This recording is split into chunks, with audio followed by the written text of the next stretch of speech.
Father Nathan Symeon, it is absolutely fantastic to have you on.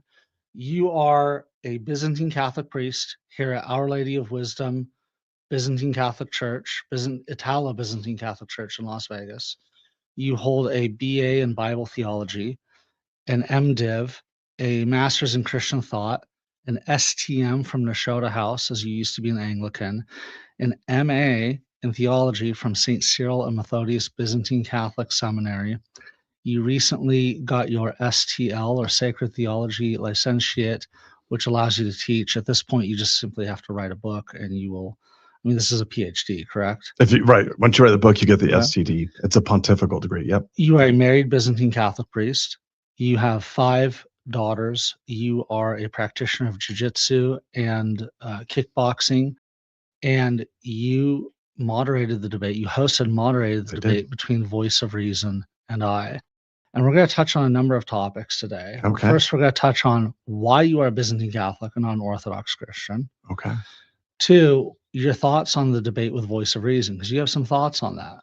Sure. I could talk about that. Yep. We're going to talk about the crisis of masculinity and what guys can do to be more masculine, because you have a lot of young men in your parish. You see the situation going on. You have insights into what could really help them. We're going to talk about your experience of martial arts and why you think they're so important for men to do. And then finally, we're going to cover something that I really want to get to at the end, and that is your pilgrimage to Byzantine Italy that you recently made. Oh, cool. And you very kindly and very generously brought me back this beautiful icon of St. Benedict with the St. Benedict medal right there. Beautiful icon. From Monte Cassino. Let me actually bring this on the screen. You can see here, a very beautiful icon.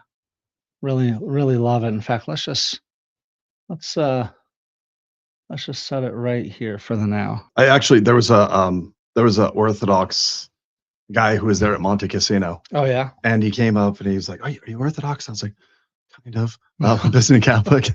And anyways, he's a very polite young man. He goes to an Antiochian church in Florida. Okay. And he was like, so like, what's the significance of Monte Cassino? I'm like, what are you doing here and not knowing this information? I'm like, Subiaco's around the corner. He's like, what in the world, Subiaco? Oh my gosh, brother, you are at the cradle of Latin monasticism. You should know this because you're here. So get to know everything while you're here, my friend. Absolutely, extremely important. I'm a huge fan of Saint Benedict. Huge fan. I love the story of how his disciples tried to poison him. He blesses a cup and the cup cracks. And he's like, I'm done with you people. That's on the icons, by the way, in Monte Cassino. It's painted, the stories. If we get far enough in Latin, I'd like to actually read the story of St. Benedict with you guys in Latin, as his Vita. Cool. Well, I've got some catching up to do, as you know. Well, in time. You're doing well. I plan on it. Okay, first off, how long have you been a Byzantine Catholic? About 14 years. How many years have you been a Byzantine Catholic priest? For 9 years. Okay. Yeah. And you were an Anglican clergyman before that, correct? Well, I wasn't a clergyman. I went to Anglican seminary where I did the degree in basically patristics. Okay. But then I also did a certificate in Anglican studies where I was going to be a priest. So I was 3 months away from the diaconate when I decided, you know what? I'm going to be Byzantine Catholic. At that point, actually, I didn't know if I was going to be Byzantine Catholic or Orthodox yet. But the monastery that I was working with, the hegumen there was like, you could be either. I could help you and support you and get you there. It was Abbot Nicholas of blessed memory. And so I left 6 months prior to graduation, or 3 months prior to ordination, and went and lived next to a monastery for 6 months. Wow. Milked cows. Wow. It was a great time. Got to really learn how to pray the Jesus prayer. Milking cows is not a highly stimulating activity. No, it's probably not. I've never done it, but I've seen videos. Nope.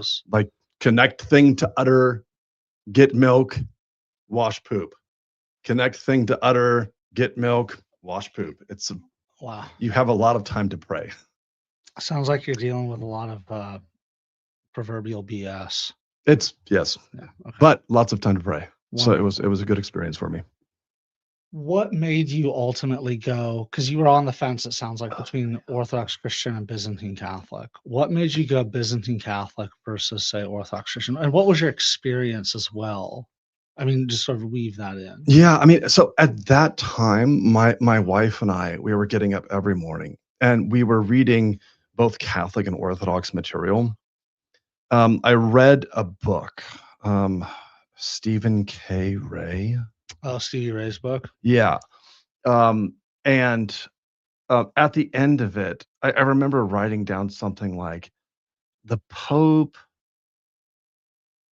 should speak infallibly if he's representing the entire church according to the tradition entrusted to him. And that was my conclusion for the book, right? Because the book, it lacks nuance about what the keys mean and what Peter means, in the sense that, like, he makes the very clear, very clear case that that the keys are a thing that Peter gets.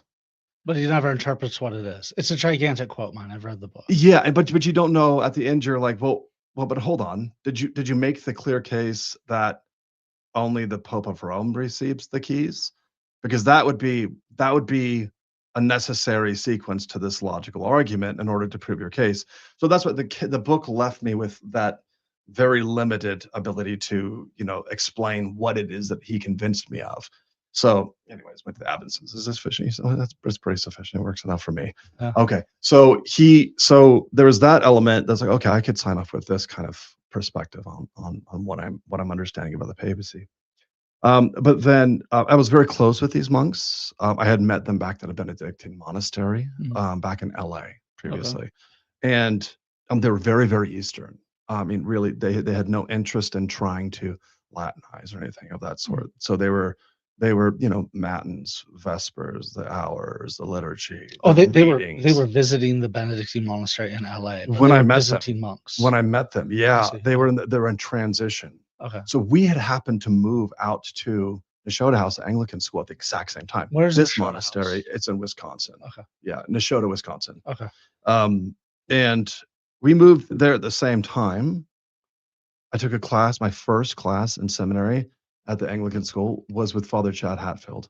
Oh, okay. Yeah. I mean, so for our listeners who don't know, I believe he's the dean of Saint Vladimir's. He's the dean. Anyways, he was encouraging us to go to monasteries, and I went to this monastery that I thought was Orthodox, which was Byzantine Catholic. Mm-hmm. And so I took a trip from the school down to be with them. They were very, very embracing. I took my wife to a couple Orthodox churches. They were not very embracing. Really? It was like we clearly weren't wanted there. Oh no. We sat in someone else's seat. Uh-oh. So I mean, to be fair to the priest, when I told him about why my wife ran out, like, I want nothing to do with these people, it was two things. At that point, icons were still scary, scary things. But then the second thing was, like, she has a pretty good basic understanding of Christianity and loving one another. That wasn't the experience. Really? So when I told the priest, I don't want to say what he said, but he was furious. Really? Not at me, but at these congregants who had done that. Really? So it wasn't, I'm not blaming the church, but that was the situation.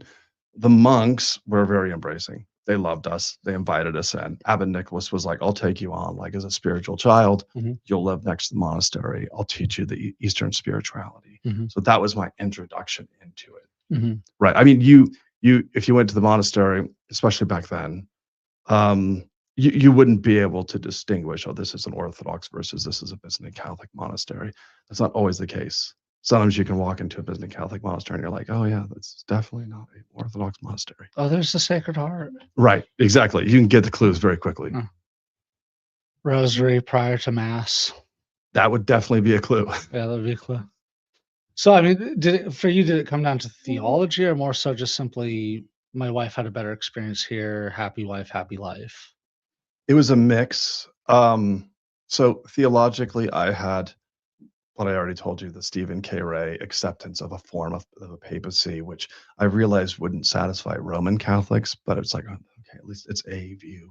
It doesn't seem like that anyone has like a view that's precisely what it should be at this point in history. That's my read. Maybe not yours, but that's my read. Okay. That it doesn't seem to have really come to a conclusive. We don't have, in my opinion, a conclusive understanding on what the papacy should look like. And so I was kind of uncomfortable with the lack of surety. Mhm. I had grown comfortable with lack of surety on lots of things by this point in my Christian theological development. I still am comfortable with ambiguity. And so I was able to kind of sit within that. When I say that, though, I'm not the kind of person who's comfortable with ambiguity. So that's like a psychological development of well-being for myself when I say I can be comfortable with ambiguity. I've not You've always been grown. that way. You've Yeah, grown. there's a growth. Yeah. I needed to touch ground. I had a friend who said to me, like, you're basically like a Gnostic. You just float. You just float around and try to find the best theological answer to things. And when no one can give you what's satisfactory, you never land. And that hit me.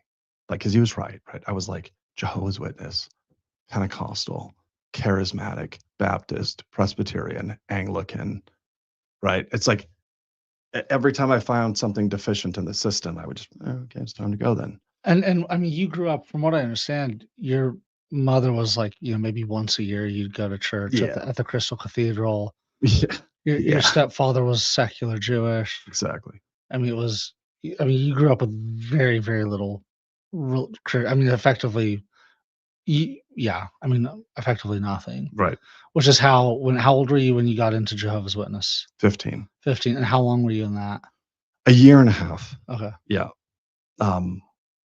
It took me about that long to be sure that it was false. Yeah. I figured out they couldn't answer my questions after about 6 months of study. And I was an educated 15-year-old. Like, I was one of these guys in high school that's a dropout.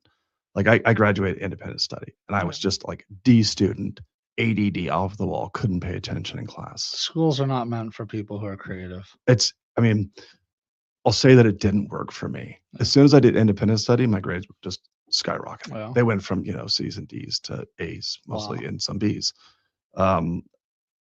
So I didn't know a whole lot. I had read maybe 3 books at that point in my life.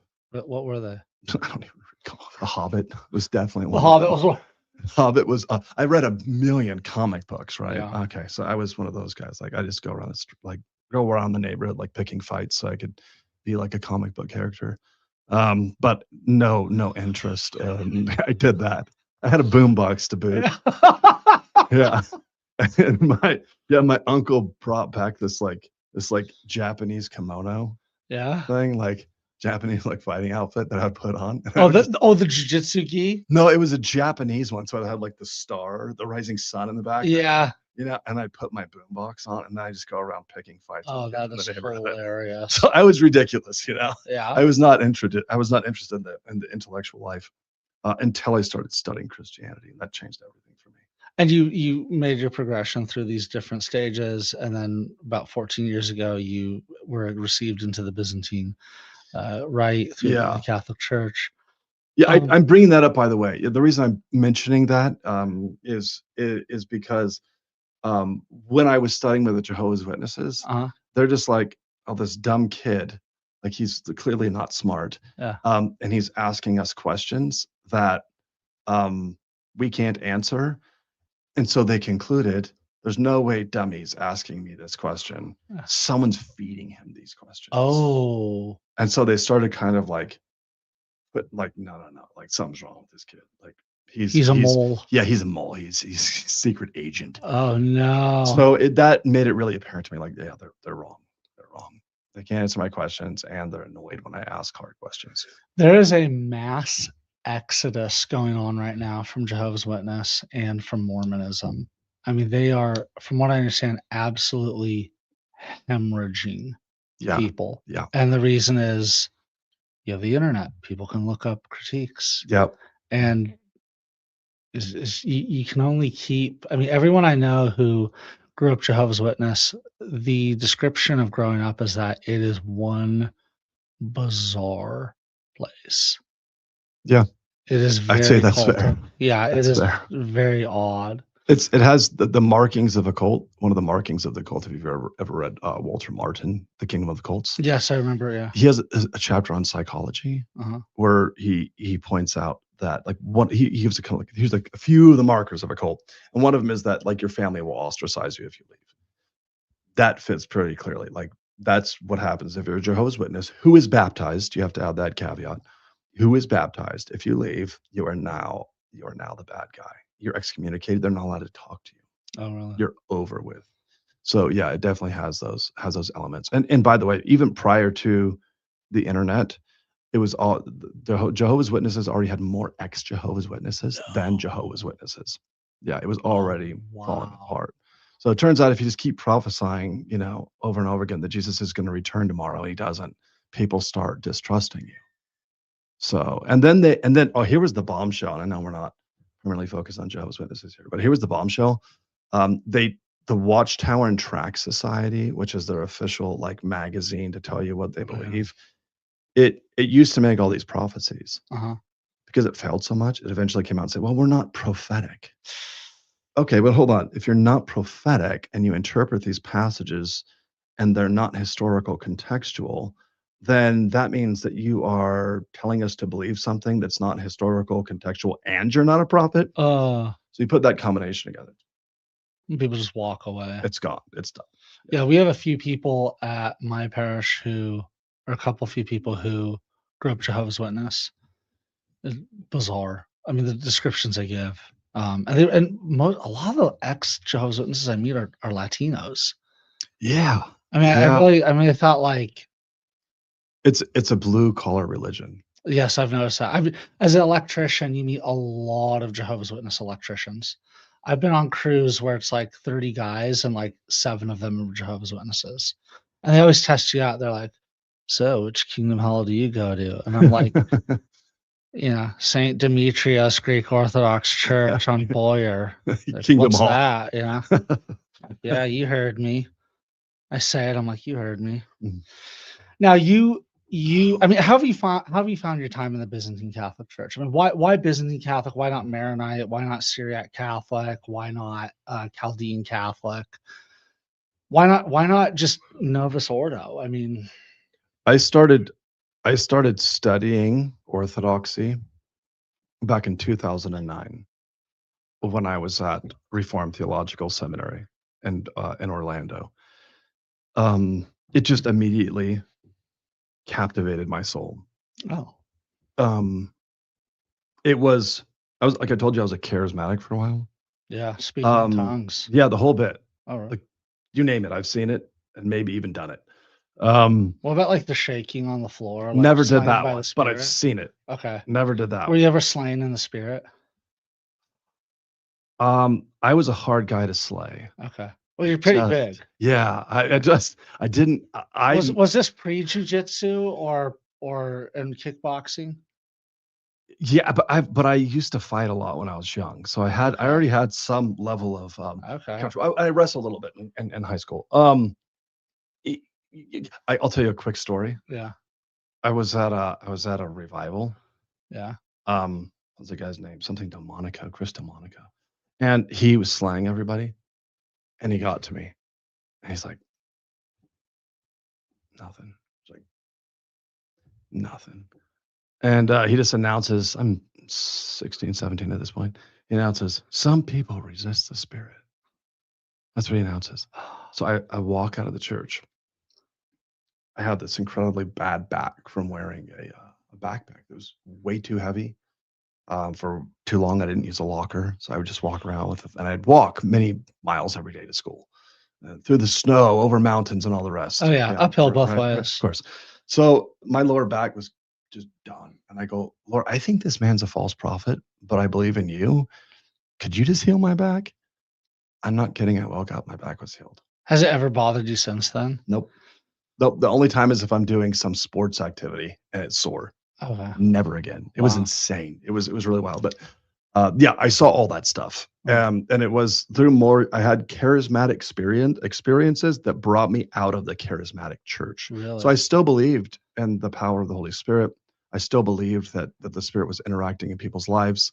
So when I read the Orthodox saints, the Eastern saints, if you will, I was like, oh, here's mature charismatic Yeah. theology. This is what I was always looking for. I went through a period of Calvinism, Oh, which was just the opposite of all of that. I'm aware of, for anybody who's listening who's Protestant, I'm aware of the third wave, that it's partially charismatic but partially Calvinistic. But generally speaking, the Calvinistic Presbyterian system is dispensational, or not dispensational in regards to the gifts, okay. not in regards to eschatology. So, anyways, I became very, very rationalistic. My wife said, "This is the worst version of you that's ever existed. What's your Calvinist version? Like you're a jerk." Mm. And it was actually from my first. What changed overnight was from my first class I had with Father Chad Hatfield. I was flying back in a plane. I looked around, some kids were crying, and I was like, do I really believe these are a bunch of demoniacs? Or like, does the Orthodox perspective make more sense to me? And I was like, yeah, I'm going with historical Christianity. Okay. I'm choosing that. And then all of a sudden I understood how to interpret all the passages I had put together for Calvinism. At any rate, that phase of my life was really dry and rationalistic, and the experience of God was very absent from my life. It was just a harsh version of God that didn't correspond with what I thought Christianity was about. So I was looking for something that was more a full expression of the charismatic church, which wasn't crazy and wonky and wild. And so the saints provided me with my ability to persistently believe that the Spirit is interacting with His people. And the Eastern saints in particular were attractive to me because they had not gone overly scholastic. They were still interested in the experience of God. That actually was their primary interest. That seems to me to jive more with biblical Christianity. And so it was the East always. Like I would have never gone Norvis Ordo because I wasn't attracted to that. I've grown in my attraction to some aspects of Latin theology, but that's not the thing that's not what drives me to want to pursue God more deeply. Yeah, it's very in their head, Latin theology in general. It's very little of it is experiential. I mean, that's just my reading of it. But you got to read the monastics. And monastics were given a back seat, right? Well, the only monastics that were brought to the front were the ones who were extremely heady. Right. They were glorified at the expense of everything else in Yeah. the Western tradition. Yeah, so they're kind of put on the back seat, and no one even knows about them unless you decide to go focus on them, or unless you go to a monastery, Right. a Carmelite monastery or something, or a Benedictine monastery or something. I mean, forgive me if this is like a gross caricature of Western spirituality. There's this tendency to be either extremely heady or these just histrionic women talking about how Jesus married them. And maybe that's just my own benevolent chauvinism reading into it. Here's what I'd say, because I have found really healthy expressions. It's my primary focus at this point in my life is spiritual theology. It's been for the last 4 or 5 years. I had a shift So if you were to put, say, Dimitri Staniloae next to Garrigou Lagrange and critique their spirituality, my estimation is you'd find nothing different outside of one thing: metaphysics. So when it comes to divine essence and energies, that's where you're going to find the only distinction between the two. I think they're both saying the same thing. Problem is, who's reading Garrigou Lagrange?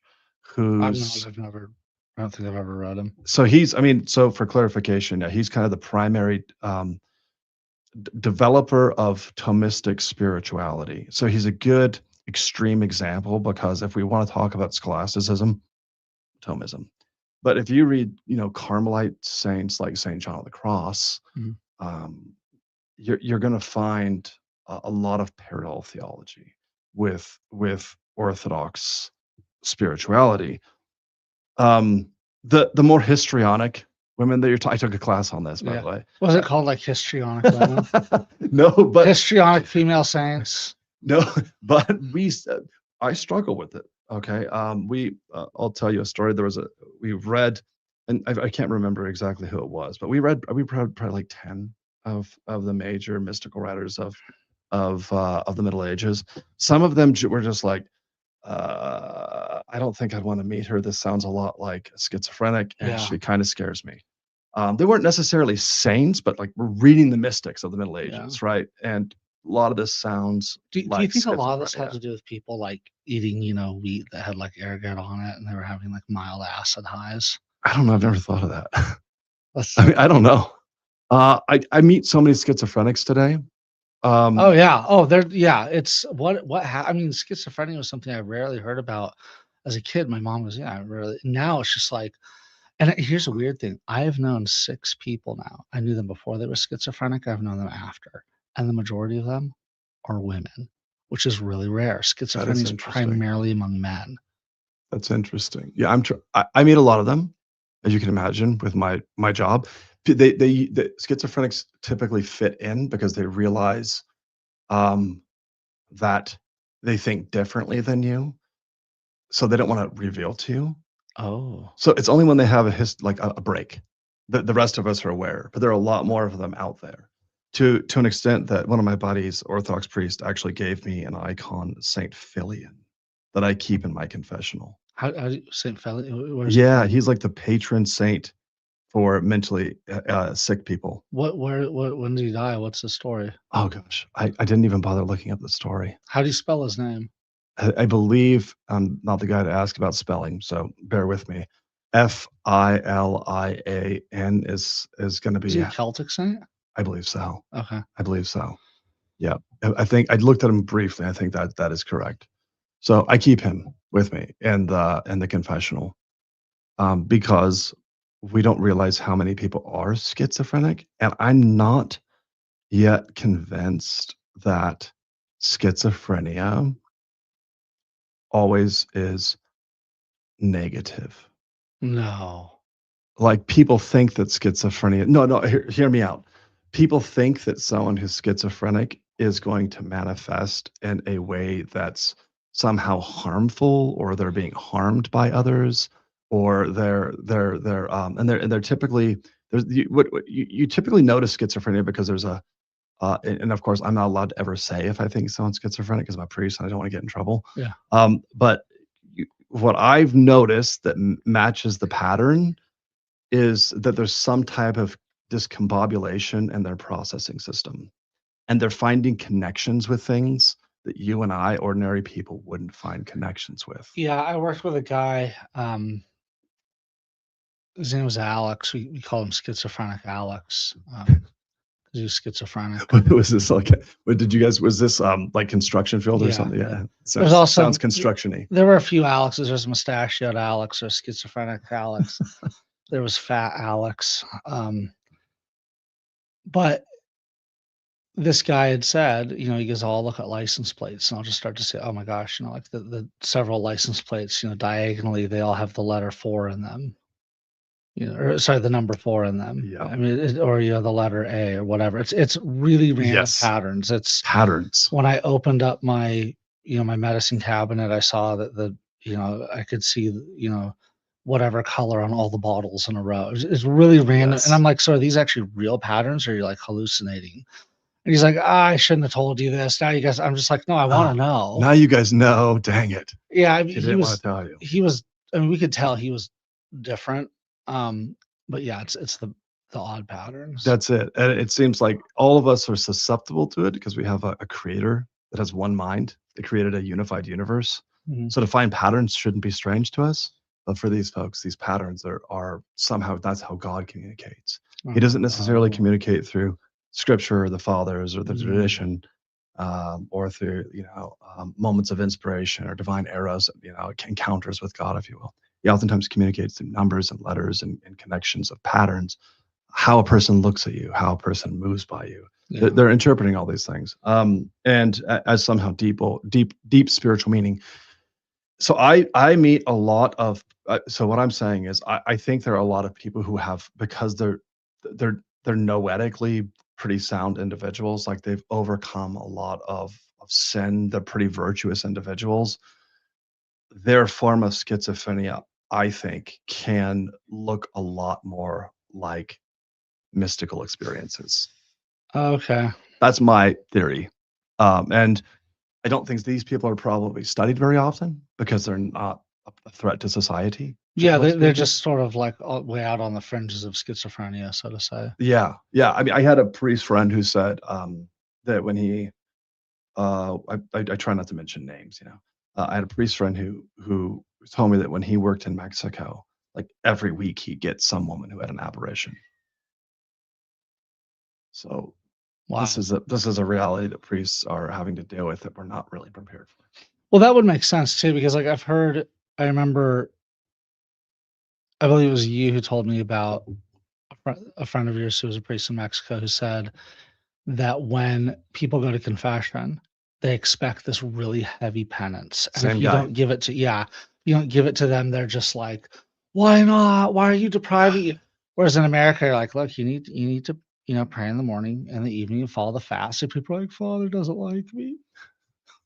Tell me I should do these basic things. I'm gonna go play video games. It's like, Yeah, it just perpetuates the yeah, the distraction. whereas in Mexico, it's like I need to walk on my knees like for a mile and really like make make reparations. It's a very I mean they're very intense in a way that you don't necessarily pick up on until you've been around them a fair amount. I mean, like I'm around Russians. Russians are just intense on the face of it. Yeah. You're like, oh, where are you from? I'm from Sakhalin Island. Oh, okay, that's a little island. It's not little. You're like, whoa, okay, whoa. It's a very large island. What are you saying about it? Like, whoa, okay, yeah. I mean, with Russians, you're sitting there, you're like 2 beers into the night, and the Russians like, these are the 7 ways I would never want to die, but of them, these are the 3 I prefer over the other 4. And you're like, going home. The Mexicans are like, they're more like easygoing on the surface. And then, Yeah. but Yeah. very intense in the expressions of spirituality. And also, as anyone can tell you, like they're known for being very good fighters. They really have a love of like Oh yeah. brutal sports. Yeah, that's Whether very it's true. boxing, MMA, Yeah. cockfighting, dog fighting. I mean, all these. I mostly grew up with Mexicans. So that's why I started, fighting. Oh yeah, I had older cousins who would beat me. they love seeing So that blood also as a made me sport. want to fight. But yeah, that's right. They're all my best friend's a pro boxer. Oh really? Yeah. So I grew up in that world. And yeah, I mean that's just part of the culture is to fight. Yeah. I mean, how has your time been so far in the Byzantine Catholic Church? Well, that's a good question. I mean, don't say anything that could get you in trouble, but I mean, No, I'll be totally honest. I try to have a policy of honesty, and then if I say anything crazy, you can cut it. It's one of those things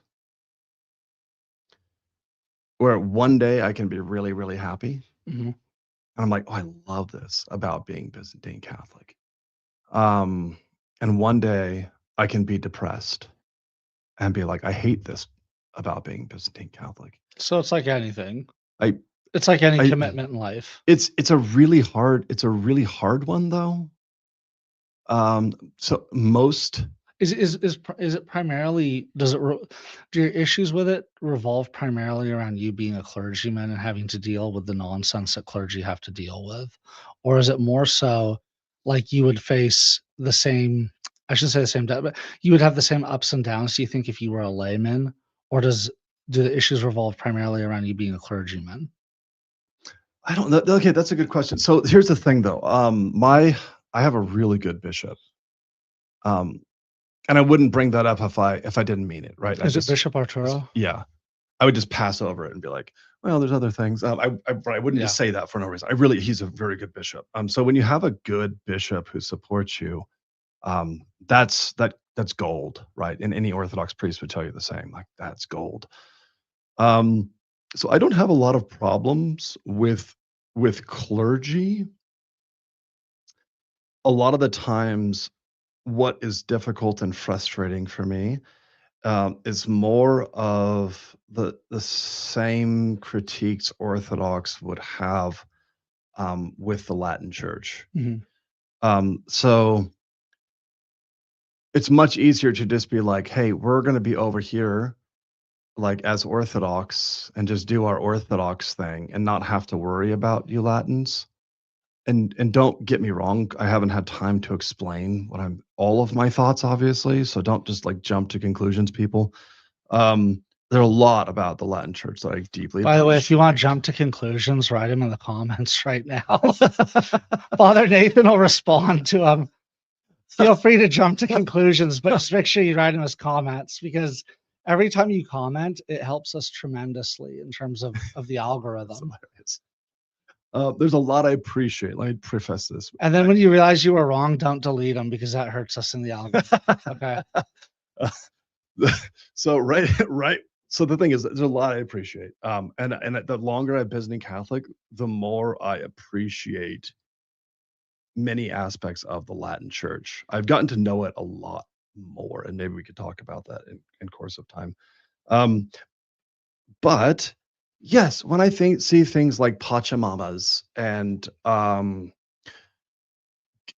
gay parades and persons receiving communion in Rome who are practicing things Skittles. that St. Paul says will definitely qualify you for hell. Skittles stuff, yeah. Right? I mean, or when I see like injustices that are a result of having a single head, having a single head over the church, I see injustices. Those things really bother me. And they don't bother me, as I have a way of processing, rationalizing, like theologizing these issues. But they hurt people. They hurt Catholics and good, faithful Catholic people. That breaks my heart. And when those things aren't addressed openly and clearly, those things really do grind on. As a Byzantine priest, there are a lot of positive elements, but I'm telling you the negative elements. As a Byzantine priest, you're kind of like a chaplain, because as an Orthodox priest, all you have to do is be faithful to the eastern side of the Byzantine Empire. When you're now you should, of course, qualify here. You should be reading the Latin patristic sources. It's like an Orthodoxy. I think you would agree with me on this. I'm positive you would. An Orthodoxy which only reads Eastern Fathers is truncated. It does not. It's not allowing the totality of the you Catholic should read faith. the patristic works in general. Yeah. Yeah, if you don't, then you're just falling for the Greeks. The Greek side of the world is good, and all Westerners are bad. Like you that's should just read Latin, horrible. Greek, Syriac. I mean, you have a lot of. Saint Anthony the Great was an early Coptic speaking saint. He didn't speak Greek. I mean, there's a lot of really great writings of saints in various linguistic traditions through schism, and people need to be reading all of those. Yeah, amen. And the idea that there's a Latin tradition, like there were subdivisions within that. There's a very clear Celtic tradition. There's a North African tradition, which tends to be semi-antagonistic towards a Roman tradition. There's a Gaulish tradition. Yeah, there's that was fascinating to me, by the way, the books that you had me read. Oh, yeah. The North African interaction with the papacy was really fascinating to me. Yeah, I think that was, let's see, was it Schatz's book? Yep. Yeah, great book here. It was one of those books. Yep, that was it. Papal Primacy by Schatz. Thin little book. Look at that thumb right next to it. Tiny book. Okay. Great book. I'll put it in the video description. Another really great one is The Rise of the Papacy by Eno. These are both books by Roman Catholic priests. Very good. Very short. Both of them were professors. Schatz is actually considered the world's expert on the history of Vatican I. Yeah. Right? And he was professor of held doctorate in theology from Institut Catholique de Paris, His work in ecumenical and historical studies was widely recognized, and he devoted much research to the focal question of doctrinal authority. He was professor of church history at the Catholic University of America. I mean, they were great books. Yeah. For people who don't know, by the way, another great one, Byzantium and the Roman Primacy. I've read that one. That's another one, one also a long time ago. Dvornik. So I asked Denny.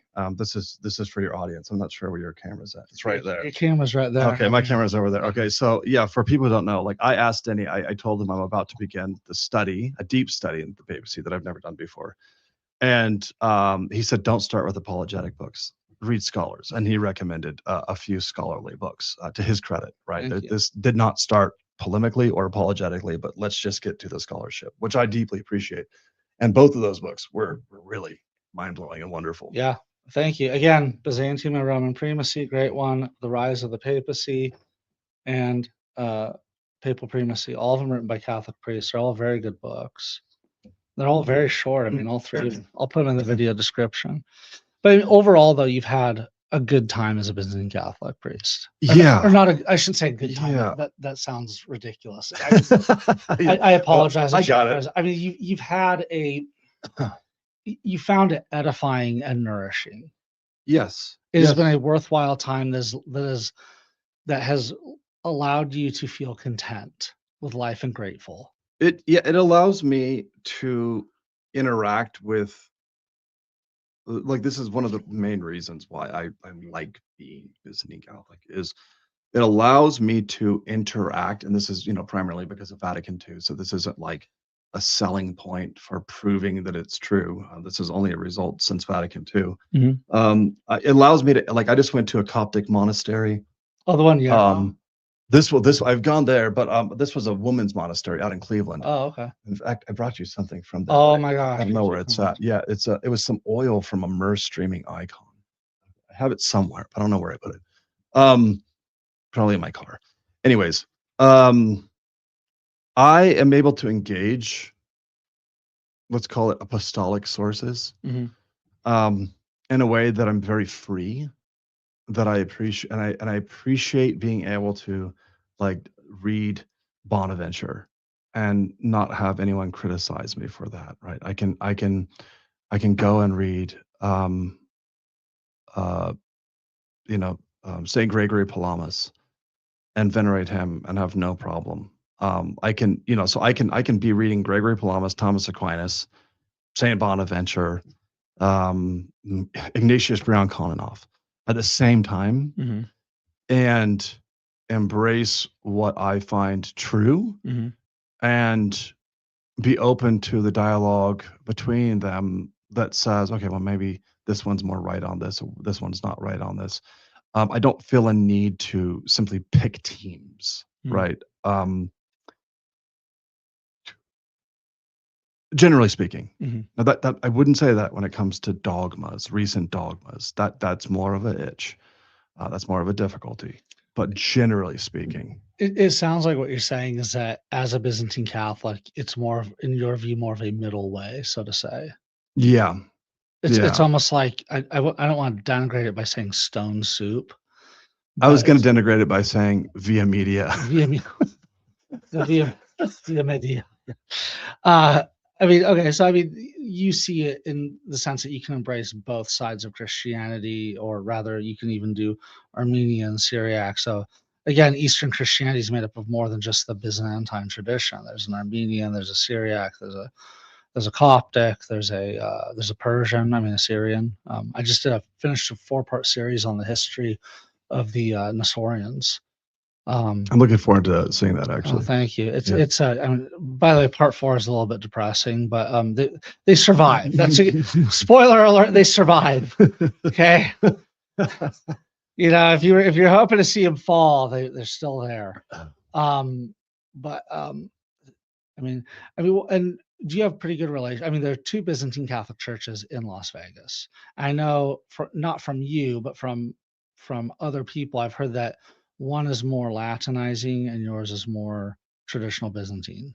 I think that seems to be right. There's a statue of one of the popes in the front, and I think Father was was bi-ritual. Okay. So I might be wrong about that, but I think that's the case. He was okay. Roman, and then also does the Byzantine stuff. So yeah, when you get by ritual formation, as opposed to getting a formation in the East, it's going to.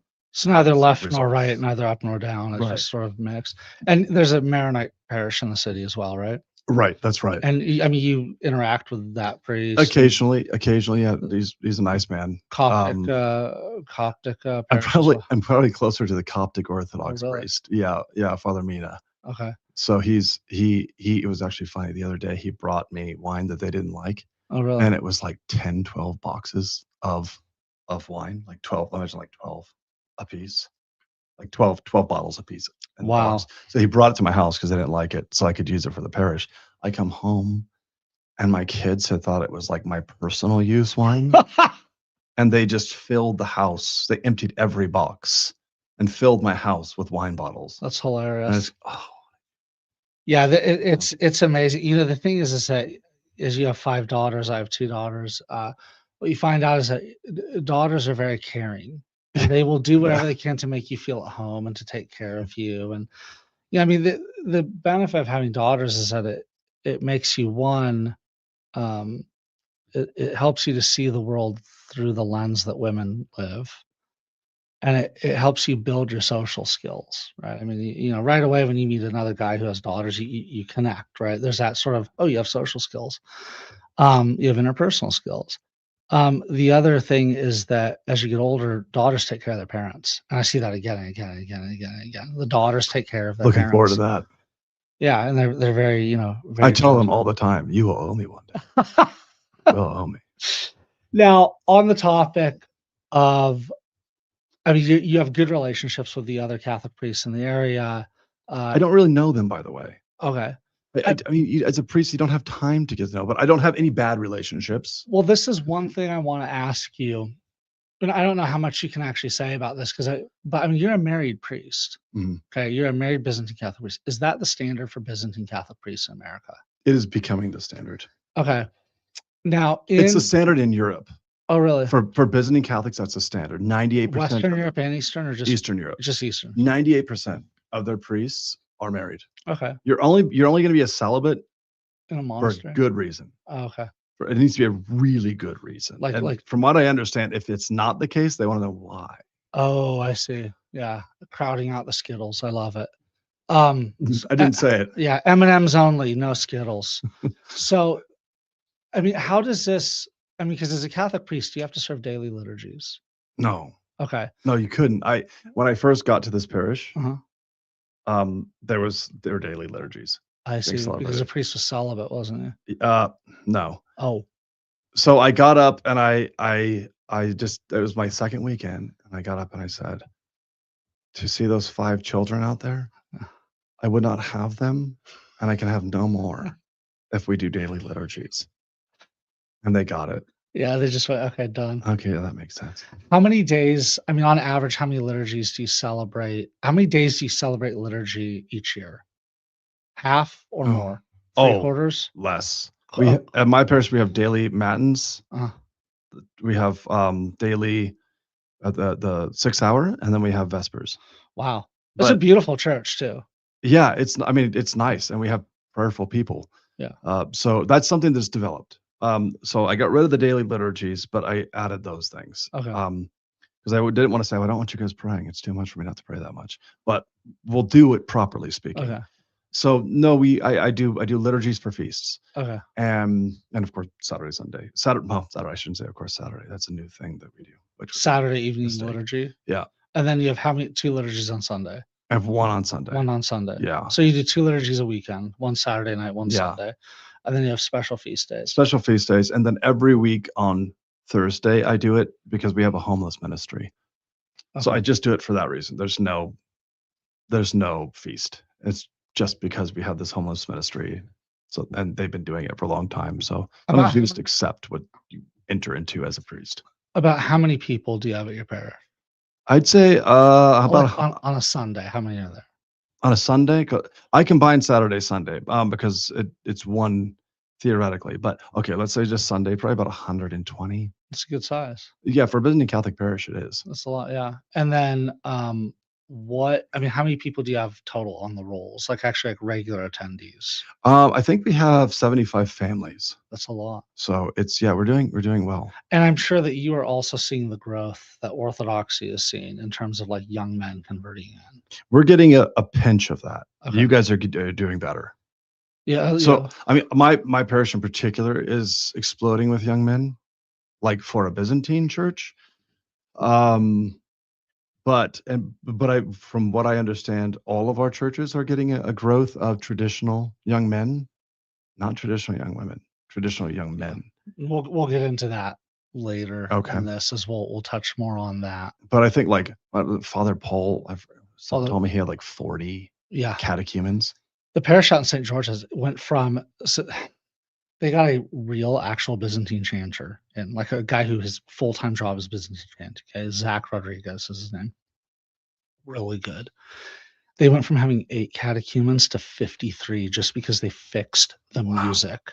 That's incredible. I mean, because the thing is, people want to come in and it's like they want to hear good music. When you have people shouting into the microphone, which most Greek churches, that's what it is. It's shouting into the microphone, off tune, old lady choir. Who's going to stick around for that? They're going to go to the OCA parish where it's choral music.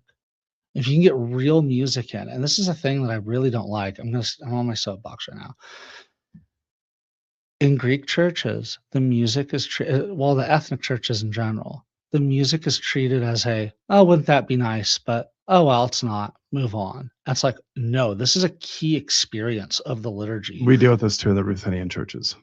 What's that? We deal with this in the Ruthenian churches as well. It's like clean the music up. Do you know one of the hardest things for a pastor to do? How much money comes in from these Greek festivals, and you can't take 3 people and be like, you're going to chanting lessons now.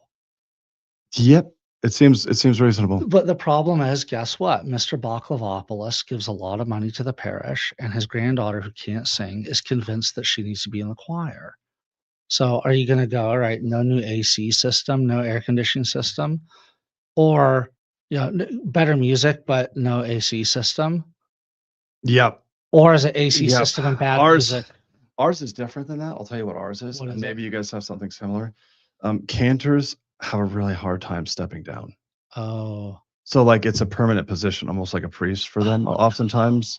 And so they don't know when the time is to go, it's time to pass the torch. Okay. And then the priest has the awkward job of saying, it's kind of time to pass the torch. Look, Sotiri. Look, Mr. Dolmadis. Mr. Dolmadis, it's time for you to shut up. You have to have some kind of means of teaching them that they need to be disciplers of new cantors. So that's the dilemma. Okay. Now on to our next topic. We've covered who you are, your education, why you are Byzantine Catholic, what your experience has been in the Byzantine Catholic Church.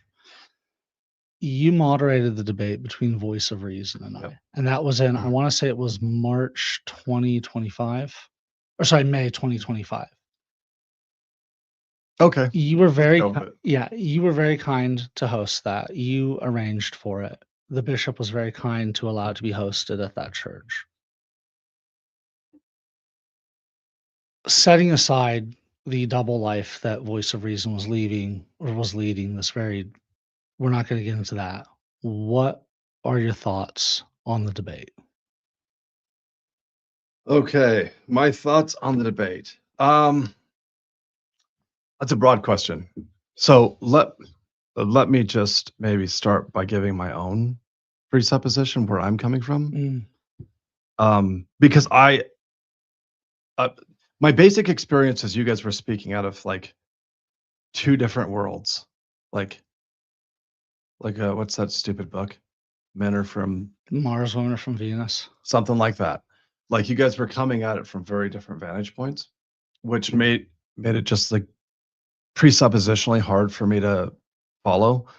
Because I'm like, no, he's assuming this and he's assuming this. And it's like, it was hard for me in that way because the way that I process this thing is like, do I believe that the Orthodox Church is the one holy Catholic and Apostolic Church? Yeah, I do.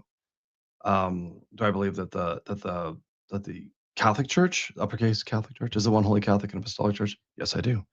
Do I think that in any of those the four elements of what make up the church according to the creed of Constantinople one are perfected in either of those tradition? No, I don't. So to prove to me that the Eastern Orthodox Church is not the one holy Catholic and Apostolic Church, it would be a very daunting task to be able to pull that off for me. And I, at the end of it, was not convinced that the Orthodox Church is not those things.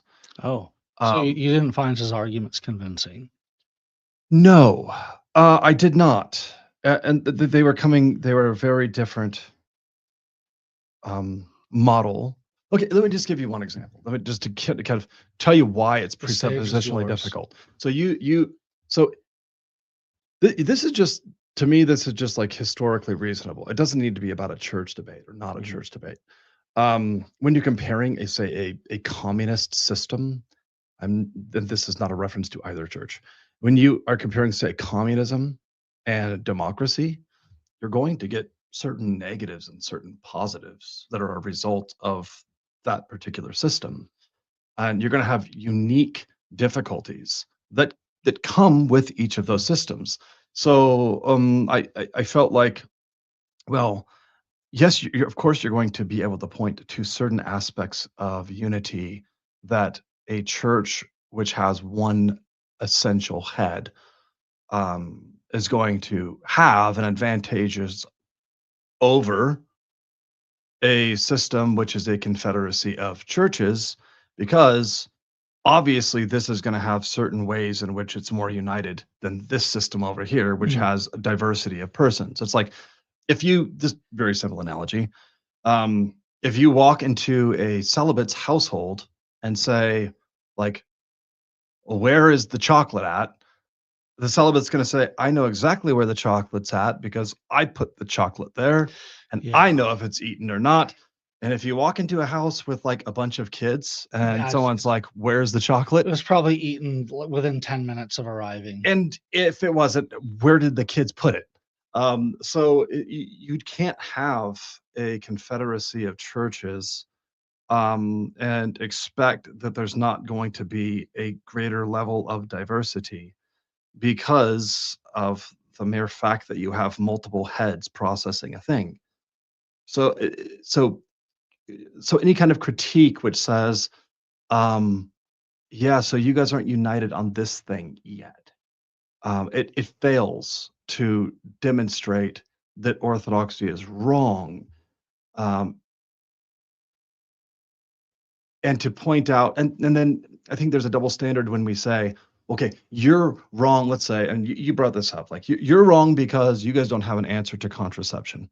It's like, well, yeah, but we didn't either till like, what, 60 years ago? So, well, that was a thing, and this is what absolutely stunned me. Absolutely stunned me was how so many in the audience could not see that his standard was Roman Catholicism, that he was unabashed about it. When I called him on it, he didn't deny it. And yet, his own church did not meet the standard that he was setting up. And whenever you use a standard in a debate, that standard it's open season on that standard. Yeah, that's right. That stunned me that so many of the audience is like, oh, why are you talking about Catholicism? Because he keeps saying this is a standard he's measuring it by. Yeah. Yeah. And then on top of it, that my point was the first millennium would have failed all of these. And then when Voice of Reason just admitted straight out on several occasions that, that those problems exist in the first millennium, but they don't exist now in the Catholic Church. Therefore, the Orthodox Church is wrong. And it's like, you just admitted that your church failed the litmus test of the first millennium. I was stunned that so many of the audience could not follow that. Yeah, I mean, I think the weakness in my mind to that argument, that it looks just like the church of the first millennium, is that you do have, and this is okay. If I were to put together a debate again, I would love to see this. John 14 and 16, that when the Holy Spirit comes, he'll remind you of all things and that he'll teach you all things. And Saint Vincent of Lorraine, as a standard of what growth and development should look like within a church. I don't think you can expect your audience to read Henry Newman's critique, but like, it'd be nice. But if you had just at least John 14, John 16, let's use a common father of Saint Vincent of Lorraine. Let's talk about what development actually looks like. I think that would get at the presuppositional issue, because to me it was all like presuppositional stuff that was going on. So anyways, in my mind though, at least the way that I interpret John 14, 16 and Saint Vincent, and I also have in mind Cardinal Henry Newman's work on the development of Christian doctrine. There should also though be you should expect a reasonable amount of progress and the church's ability to be unified on important theological or moral issues. That's how I interpret it. So, in other words, it seems to me that there should be a progress in the areas that were difficult in the first millennium that we've been able to resolve, like a perpetual inability to resolve these dilemmas could be a critique on orthodoxy. But are these things that need to be resolved? That was another presupposition. Do they need? Yes, right. And it was, well, the Catholic Church has ruled on them, therefore everyone else has to have an answer to that. Yes, much agreed. And do you think that was a fair critique on his part? I think it could be, but first you have to demonstrate that these are things that need to be resolved. But then, even then, where I waffle is you have to have a clearer standard than they need to be resolved. How much time? Yeah. How much time? I mean, the Arian heresy was condemned at Nicaea, but we know that it lasted till at least, 800? I think it was pretty much dead by the 500s. 500s? Okay. It lingered on in random areas. So probably random areas till around the 800s. Okay. There are a lot of theological issues that take time to solve, right? So 787, we have the iconoclast controversy completed. 843, it's finally solidified. So is that the standard? Do you just do, okay, 7, what is 843 minus 787? That's the standard of time that you have to complete this before you're no longer the true church. You see, it's quite random to me to say, like, you have to have this historical, you have this much expiration date before you're no longer the true church. Do you think in that debate, my point was that Orthodoxy meets the standards of one and Catholic per what was understood as one and Catholic by the writers of the Nicene Creed? Okay, so I think I agree. So yes and no for me. So what ultimately makes Catholicos is going to be metaphysical. It's ontological first. It has to be that. What makes us Catholic has to be that the reason that we are one is because the Eucharist makes us one. Right? So I take Paul's analogy of the body of Christ as the starting point for what makes one totally Catholic. And so Ignatius makes perfect sense to me. That was a point that I had. That what makes us one is that there's one loaf, one bread. Yes. One bread, one body, right? Yes. Okay, and then the sense of Catholic and one are then tied together. Catholic, it lacks nothing, one, and that we're united in the Eucharist. Yes. So do you think that the Orthodox Church, using the standard of how the writers of the Creed in the first millennium understood the terms one and Catholic, do you think the Orthodox Church actually meets that standard? Yes. Okay. And do you think that the Catholic Church, do you think the standard that Voice of Reason was using was not the standard of the first millennium, but really a standard of post-Vatican II Catholicism? Okay. Let me finish my answer to the first question and then go back, if that's okay. Sure. So if you read Athanasius on the Incarnation, he already, so you brought up a writer of Nicaea, right, or the contributor of Nicaea.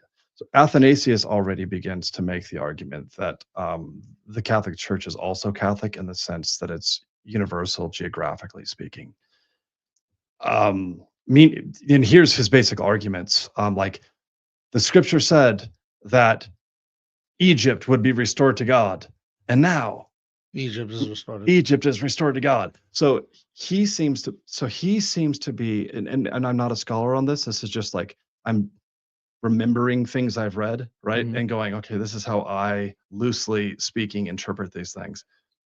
How I interpret Athanasius in the Incarnation is that what he's saying is the fulfillment of the prophecy that all people would be restored to God is a demonstration of our Catholicness. Mhm. But that's a secondary level of Catholicness. Mhm. It's not the primary level of Catholicness, right? So I agree wholeheartedly that your foundational premise of what makes someone Catholic is what makes someone Catholic. Okay, but that's that caveat is that just like the term like lying, not bearing false witness, if you look at the commandment, it grows after Moses gives that commandment into becoming basically don't tell untruths. Yeah. But originally it was a court thing. So the word Catholic, it takes on greater meaning as it develops our understanding. But to use the secondary meaning as the foundational meaning, I don't think is a fair argument, because it's not. I think that good theology has to start with metaphysics, and so metaphysically, it's not a compelling argument. It's more of a fulfillment of prophecy, if you Mhm. will. That secondary sense of universal being geographically wide. It's more of a fulfillment of prophecy. Now the body of Christ is everywhere, right? Now the world is being restored to God. But Like, how everywhere does it have to be? I mean, which saturation levels? right. And I don't think they're overly concerned with that. I think what they're No. concerned with is like, no, we see the prophecies being Yeah, fulfilled. Saint God's everywhere. Yeah, Saint Athanasius, the things that you see people from these nations, not that the whole nation itself is. Right. Well, I mean, because if you look at it by any standard, I mean, what percentage of, say, Canada is Roman Catholic? What percentage of Greenland? What percentage of, I mean, Algeria? Well, does that mean everywhere? I mean, do you need 10 Catholics in a nation to make it, part of that prophecy? Do you need 100%? You just need a Right. smattering of people. I mean, what percentage? What, the Philippines is primarily Roman Catholic, but what about, say, Libya? Yeah. So it's not a realistic standard in that sense. Yeah, not if it's to be taken in an absolute sense. Yeah. Then it's a ridiculous standard. Yeah. It doesn't work. It doesn't work. What were some other thoughts that you had on that debate? Well, so to get to your question, do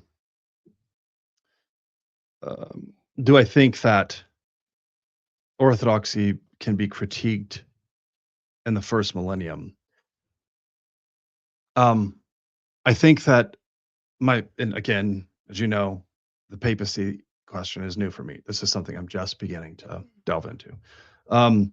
But from my general reading of the fathers, which I have done a lot of reading of the fathers, especially in the first, say, 300 years post Christ, so pre-Nicene Christianity, the standard seems to be, I mean, Irenaeus says what the standard is. He just makes it clear. You don't really how do you know where the true Catholic Church is? This is Irenaeus' fundamental question, because we have these these Gnostics who are claiming to be right, and that you have these writings that are supposed to be apostolic, and so like, how are we going to know which one is the true church? And his basic standard is they preserve the apostolic faith. They have a And lineage from the apostles. it's from the apostles, and he has clear terms like the canon regula, which almost, if you were to try to boil down what that means, it's almost creed. It's like almost like the creed. So that's why he has another book called the Apostolic Faith. It's not just the 5 books, Contra Heresies, and because he wants to say this is the apostolic faith. This is what we received. Saint Vincent of Lorraine has the same idea, right? It's got to be apostolic. It has to be from the fathers. It has to be from the apostles. I mean, so no, that seems to be at least for the 4 centuries, like the standard, and then even in the text that you've given me to read about the Roman papacy in the 5th century, 6th century, um, even when they're claiming what I see, and I know you won't agree with this, I at this point, my first read is that they are making claims that are substantially similar to Vatican I. And I can't debate you on that. You'll destroy me, but that's my first read of it. Um, it seems to me that even when they're saying that in the 5th century, though, they're claiming that precedence on the fact that they have been entrusted with the reliable sources, much like Tertullian is saying when he lists all of the apostolic churches and not just Rome. And so Rome is claiming to have the prerogative, not only because of the keys of Peter, but primarily because they received the teachings of Peter. And Peter died there, and so he the way I'm reading it is like it's almost like his ghost is floating around and helping us come up with right decisions. Yeah, that's more or less, I mean, how they viewed having an apostolic foundation. What the apostle, the saint who was there, they were aiding you. Okay, so you would agree with that. Okay, so yeah, that's how I'm saying the first. So, but I would point out that that's how everyone understood that, like say it, that you had the relics of a saint there, that the saint was present in some way. In some way. And that they were aiding you. Like you look at the council fathers at Chalcedon, and they talk about Saint Euphemia, that she was aiding us while her body was there. Like relics for these people are not like, oh, it's a dead person. Yeah. It's like, no, like part of them is really here. Their spirit, like they're almost like tied to the fact that their body is there. That's why we don't destroy relics. There's something real. There's something holy. There's something sacred. There's something worthwhile. There's a reason we bring these relics out for veneration, and that there's a sense of a protecting that they give us from, whether it be from demonic powers or from somehow false teachings. That they're more present in these locations than say in others. That just seems like that has to be true based on an Orthodox understanding of relics. So yeah, that seems right to me. So it seems to me, I wouldn't say the whole first millennium, because it seems that Damascene, Gregory, and onwards, you start have much stronger claims of you need to be in unity with Rome to have full unity. So I do see that being taught in the first millennium, but not at a universal level. It doesn't seem apparent to me that everybody else is necessarily buying into that. They could have been, but I'm working with putting together a picture without having documentation. So in other words, I could make the argument, well, no one argued with them that when they made these kinds of claims, they, you can find practical examples where they seem to disagree with them. Well, for example, challenging them, or when they broke communion with Rome, and they just didn't seem to think it was that big of a deal. Yeah, they were like the practical examples. They didn't seem to think like, because again, they started with the idea that you are the true church because you have an apostolic lineage and the correct faith. That's what makes you a true church. Yeah, that was our understanding. That it goes back to the example I brought up in my intro, that debate with VOR, with Voice of Reason. That is, you're like siblings in a family. Some of the siblings may not be talking to each other, but you all have the same exact parents. You have the same parents, which means, father's apostolic lineage, mother would be correct doctrine. You still have those, therefore you're still a family. That's as far as I can see. And what I found frustrating about that debate was that he never seemed to really interact with that. Well, he was operating off of a different system. What was the system? Like worship, you have to have the same worship, you have to have the same governance, and you have to have the same theology. Well, his thing was that you basically have to have the centralization of the post-Vatican II Catholic Church. Yeah, I think so. I looked at those categories, and you can find them in Trent, and you can find them in Vatican II, right? But before then, you're basically going to have to do biblical exegesis to come up with those categories. Yeah, Like, they're this very text implies this thing. yeah. So that's what I mean by presupposition. Like, that's a different presupposition. And to say that governance needs to be united as this one particular form of governance, well, that's anachronistic if what you're trying to argue is that that somehow there's been a compromise within Orthodoxy because it doesn't possess what Trent taught. That's pretty anachronistic. What you could do if you wanted to make that argument, and I hope it's clear. Like, I'm not contra Alex. I love Alex. I'm talking about the debate. All right. I'm not trying to get involved in can I interrupt you apologetics. for a moment and just ask something? Sure. Do you regret hosting? I mean, with the revelations about his private life, this double life he was leading, do you regret hosting that debate? Oh man, that might be going beyond what I should discuss. Let's just simply take to ask me. Here's the problem. Let's just say the scandal around it. The scandal around it. But here's the problem. Like, here's a real problem. And I know this sounds like a cop out, but it's actually how I think about my life. I'm not in a place in my life where I want to remove anything that took place in the past. Oh. I'm repentant for my sin, but I believe that God's taking all things and making good out of them. And so my philosophy of life is I don't want to change anything. So you have regrets, but you don't. Would you say you have regrets? I have regrets. Okay. But I don't want to change what happened. But you see that everything has had a purpose that has brought you to this point where you are. Yeah. Is that effectively what you're saying? And I don't want to question God's providence. But if you ask me, do I regret sinning? Yes. Do I regret other people sinning? Yes. Would you go back and change it if you could? I don't know. I haven't answered that philosophical dilemma in my mind yet. I don't want to question God's providence and sovereignty. I want to say that he works all things, even that are meant for evil, out for good, and that he preveniently saw all things that would transpire and is going to somehow make good out of all things. So I have a hard time answering those kinds of questions in general. I mean, for me, it was, I'm glad we did it. I mean, there are 3 people at my parish now because of it.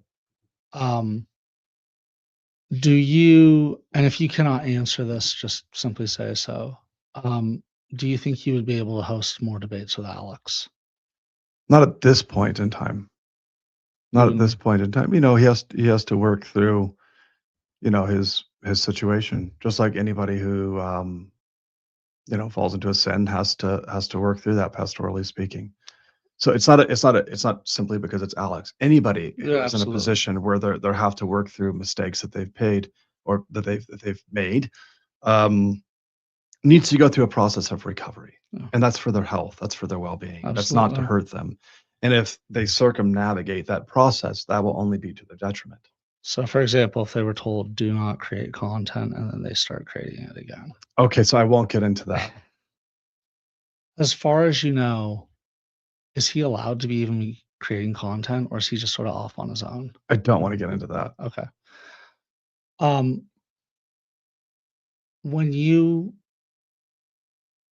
you have a plan on hosting any other debates at your parish?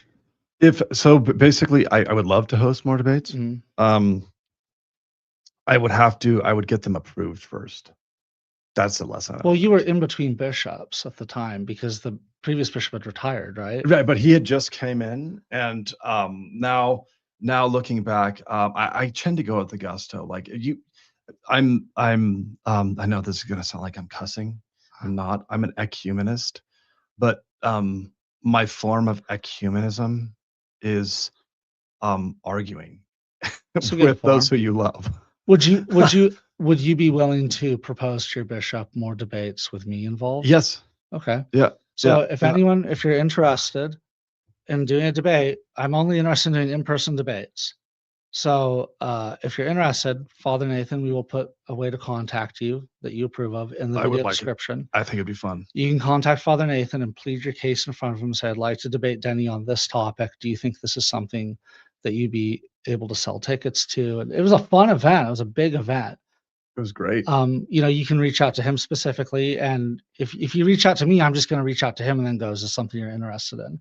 Because ultimately, he is the one that has the final say on whether or not he's willing to host that. It's a large venue. You have about 200 people. We had 200. Yep. Yeah, and it was impressive. And if he thinks it's a good idea, then he can come to me and go, this is someone said they want to debate this. Is this something you'd be interested in debating? I'm willing to host it. Because ultimately he has to, he holds the venue. Yeah, I have to get it approved. That's the thing. Have to get approved by the bishop. So, which makes sense. I mean, in any church, you should get a blessing from your bishop. bishop. Nothing without the bishop. Right. So that's a lesson I've had to learn over time. I think a debate, I would like to see a debate. What are let's say top 3 debates that would involve me that you'd like to see? Well, I think a follow-up to this would be dealing with the presuppositions. I mean, really, what does John 14 and 16 mean? What are reasonable expectations on what kinds of answers should we be able to determine, granted that it is the church? Well, there's another thing and should the church be able to decide, or is the church deficient because it doesn't have an official opinion on aliens? Okay, well, people go, well, no. Okay, well, why is that important? Why isn't that important? And this is a big thing that Alex couldn't get his head around. I just don't think the birth control thing is that big of a deal. I mean, certainly would agree that abortifacients are absolutely. Oh, yeah, that's out of the question. But I just don't think that whether or not other communions have valid sacraments is a big deal, because we're receiving everyone anyway. Yeah, I mean, I'll tell you how personally it was a big deal for me. When I well, just one moment. I want to hear this. Sure. I just want to get this out. Why? But you're right. That would be the debate. Yeah, I might be addressing an issue I don't need to. Why should it be that your church is deficient because you don't have a position on whether or not other churches have valid sacraments, when you're simply receiving people anyway? But you're not deficient if you have no position on UFOs. Now, I think in Alex's mind, it would be well, of course, well, this is a moral issue. Okay, why aren't UFOs a moral issue? I mean, what? Well, it doesn't seem apparent to me, and just discussing the topic here, that UFOs are a moral issue. They might be a faith issue. Yeah, faith and morals, right? So yeah, I mean, is this a violation of, say, Genesis or something like that? Yeah. That would be an interesting There you go. Topic. But yeah, I certainly my read at this point on UFOs. No. Oh. On this particular quandary that we're having right now, is that I think the Orthodox Church should be able to answer these questions. Should be able to, or should have answered. Should be able to answer these questions, and I'm afraid at this point the Orthodox Church is having a very hard time answering questions at a universal level. That is an observation that I've made. But at the same time, I also see where I challenge myself on this is I also see the ramifications of saying we can answer these questions at a dogmatic level, because now we're stuck with some really serious issues, but look, I can justify and explain away, but it's like, okay, Vatican I, you're anathema if you don't agree. By the way, Orthodox, you have valid sacraments and you're bishops and you're Christians. So I can rationalize it. But some of these, that's a quandary. One of the problems with making things dogma is now you have to require that everybody believes it to be in full communion. And when those teachings are not clearly, demonstrably, historically sure, that puts people in a place where they have to affirm it by faith. And by faith here, I mean without having absolute resolution that they're on the right side. That puts me in a pastoral predicament, because now I feel bad when someone comes to me and says, I'm really struggling with like conception, with the dormition. Right. It's not like Orthodox would agree with the dormition, but it's still a problem. The difficulty is, as a pastor, when you have to tell people, well, yeah, this is You have to work through that. And so when you start making things dogma that aren't obvious to the historical church, you create a real pastoral dilemma. And so my read of the magisterium is that it desires to be in communion with Orthodoxy.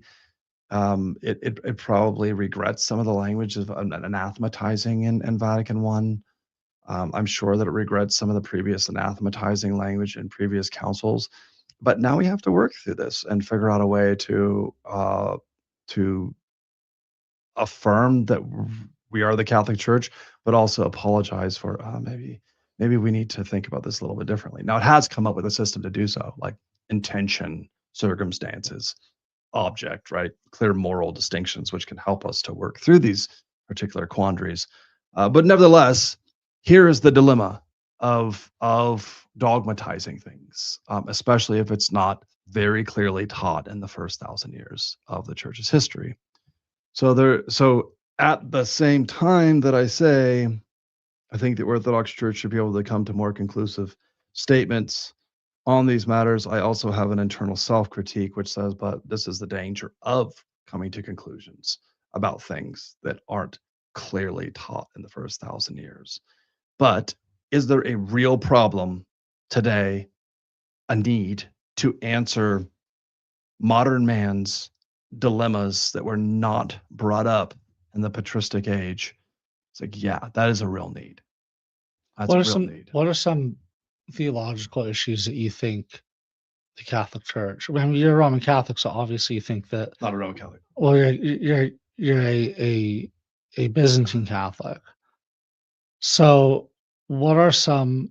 I mean, obviously, as a Catholic, you believe that the birth control issue is very large. You believe that the divorce and remarriage thing is a big deal. You believe that any of the critiques that Alex brought up in the debate, like the filioque, all these things. Okay. What are some areas where you think the Catholic Church has not ruled yet, and there's a desperate need of an actual definitive statement?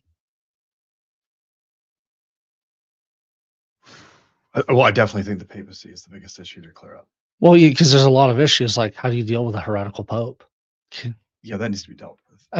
We need to clear that up. I mean, it's there in the tradition, but like in the tradition needs to be substantiated into a particular declaration. So I think that's something that needs to be worked out. I definitely think that if the communion between the Orthodox and Catholic churches is going to be possible, we need to more clearly describe in what way the Pope does not have universal jurisdiction. In particular, what I'm thinking of is, in what way is it a violation of the apostolic authority which was invested by Christ to the other apostles? In other words, you're asking, are there ways that we can actually in a real way, in a way that has teeth, limit papal power? Because right now, I mean, you read the Relatio of Bishop Gasser, the gift of infallibility. Mm-hmm. There's no way to deal with a rogue pope. There's no way to bring a pope to judgment. There's no way to step this back. And we can say all we want, well, he cannot speak outside the tradition, but who's going to judge whether or not he has? The answer is an ex-pope. Well, I think it's built within the system. I forget the exact phraseology, but the Pope has to be speaking. Help me, or it's Ex cathedra. No. Matters of faith and morals. No. It's not one of the standards. It's that when the Pope's speaking, he has to be speaking according to divine prerogative or divine authority or something like that. Do you remember what I'm talking about? No, it's a presumption according to like my reading of Gasser. It was like there's this statement about someone will remember it, at least one of your viewers will remember it, if we're not going to, but it says something to the effect of like under divine direction, and it's referring to the tradition of the church. I mean, the Pope can't speak beyond the tradition of the church. But who's going to hold him to that? Well, that needs to happen. That's clearly the problem, is we don't know how to hold him to that yet. That hasn't been fleshed out. Right, because in Gasser's Relatio, he specifically says that the bishops their consent, the consent of the bishops cannot be something that is required for the Pope to speak, because then in times of emergency, the Pope couldn't speak. Yeah. And that the Pope is always in ordinary circumstances, he should be getting the other bishops involved, but right, he doesn't have to, right? But my understanding of Gasser and reading it was that what he really wanted to do is make sure that the definition didn't have any extraneous elements, which makes sense for a definition. That's what you want to do. You want to get rid of any extraneous elements that aren't necessary. He didn't want any outside requirements placed on the Pope. You want the Pope to be able to work solo if necessary. If necessary, yeah. I think if necessary is the qualification. But again, who decides what is if necessary? And the answer is the Pope. Well, unless he contradicts the tradition of the church. If he holds him to that. If he surely, the other bishops should hold him to that, as in the previous councils. But right? when it seems obvious. If he just says like, well, no, I'm speaking ex cathedra, like with the well, the answer has to be no. Like with the dubia bishops, he just waited them out. Well, let's use like an argument about absurdum. Let's say that the Pope says that like the Trinity is no longer something that we're holding, and the Pachamama is the fourth person of the Trinity or something. Yeah, it's like, okay, like what? I'm sure there's a form of like Central American Catholicism that holds that. I mean, okay, but let's say theoretically he said that, right? I think the answer would be that every bishop in the world would simply say, "This guy ain't the Pope," right? You have to do that. That's what they would have to do. They would have no choice. What if he said something like true love and spiritual and like a godly love can exist between two men? Well, I think it can. Well, I mean, like in a Skittles way. Well, I think you would have to extract the Skittles element for the love to actually be present. Right. So of course, I mean, I think anybody would agree with this. Like you definitely have homosexuals who are monks, like not in the sense of practicing, but in the sense of like temptation towards other men, right? You know, the same thing with the priesthood. Like they're able to live a holy life within their monastic community and not fall pressure to their weak side. And their love together. It's a filial love, not an erotic love. Yeah, it's there. So you'd have to extract the sinful element, but yeah, certainly. But no, the Skittle. So let's say, but for your point, let's say that the Pope said like the love between two men when erotic is divine love. Like, yeah, that would automatically demonstrate that he's heretical. So he would self-depose effectively. Well, it's the bishop's jobs to depose him at that point. But he is, in speaking heresy, he would already be self-deposed, right? He'd be excommunicating himself. Do you think, like, say, Roman Catholics would agree with you that the bishops could judge the Pope? Because I mean, it does say the first see is judged by no one. Under the circumstances of something that's not already defined dogmatically, I think Roman Catholics should agree with me. If they don't, then they're contradicting all of the tradition. So I can't. I mean, but does that mean that a lot of Roman Catholics like? No, I think it's true that a lot of Roman Catholics are just like, no. The Pope could say anything and it'd be true. Like the fact that he said that, like observant Roman Catholics, not people shove once a month. Yeah, but I think that they're uneducated. I don't think that they've read very deeply if they think that. I mean, that would be insane to think along those lines. Like, right, because Ultramontanism is in other words, you'd say like Ultramontanism would be absolutely insane. Yeah, it would be absolutely insane. Because there's that point in Gasser's Relatio where he goes, Ultramontanism is not wrong. It's an acceptable theological opinion, but we're not setting it as the standard here at Vatican I. Ultramontanism, just for clarification's sake, because it's been a while since I worked through that particular the book. Gasser doesn't really talk about, the introduction doesn't talk a lot about Ultramontanism. Mm-hmm. It talks about more about the Gallicans. So for my memory, ultramontanism is essentially like the absolutist claim of the papacy. Like what do they call that? Well, it's that everything the Pope says is infallible. Is infallible. It came from the fact that so that would be heretical, obviously. It literally means like over the mountains, and it came from the fact that you had theological students from Italy coming to France, and they had this belief that the Pope, like anything he said, was effectively infallible. yeah. I mean, modern media definitely teaches us that that's insane. And so the French called it's the belief from over the mountains in Italy. Okay. Right? I know that Gasser, though, I believe he said Pigus, I think, Pighus, I want to say. He was a Dutch theologian who said that everything the Pope said was infallible. And Gasser goes, well, we're not saying that's wrong. We're just not defining that as... Did he say in the book? Yeah, he saes it's like a pious opinion. Yeah, it's like a pious opinion. Yeah. I don't see how that could be reconciled. I don't understand how that can be reconciled. Yeah, especially now. Do you ever see a reunion between Catholic and Orthodox churches? I do. I'm more optimistic than most, though. I think it's like, I honestly think it's as easy as the Pope saying, like, okay, so think about it like this, Denny. Like, first 1,000 years of the church's history.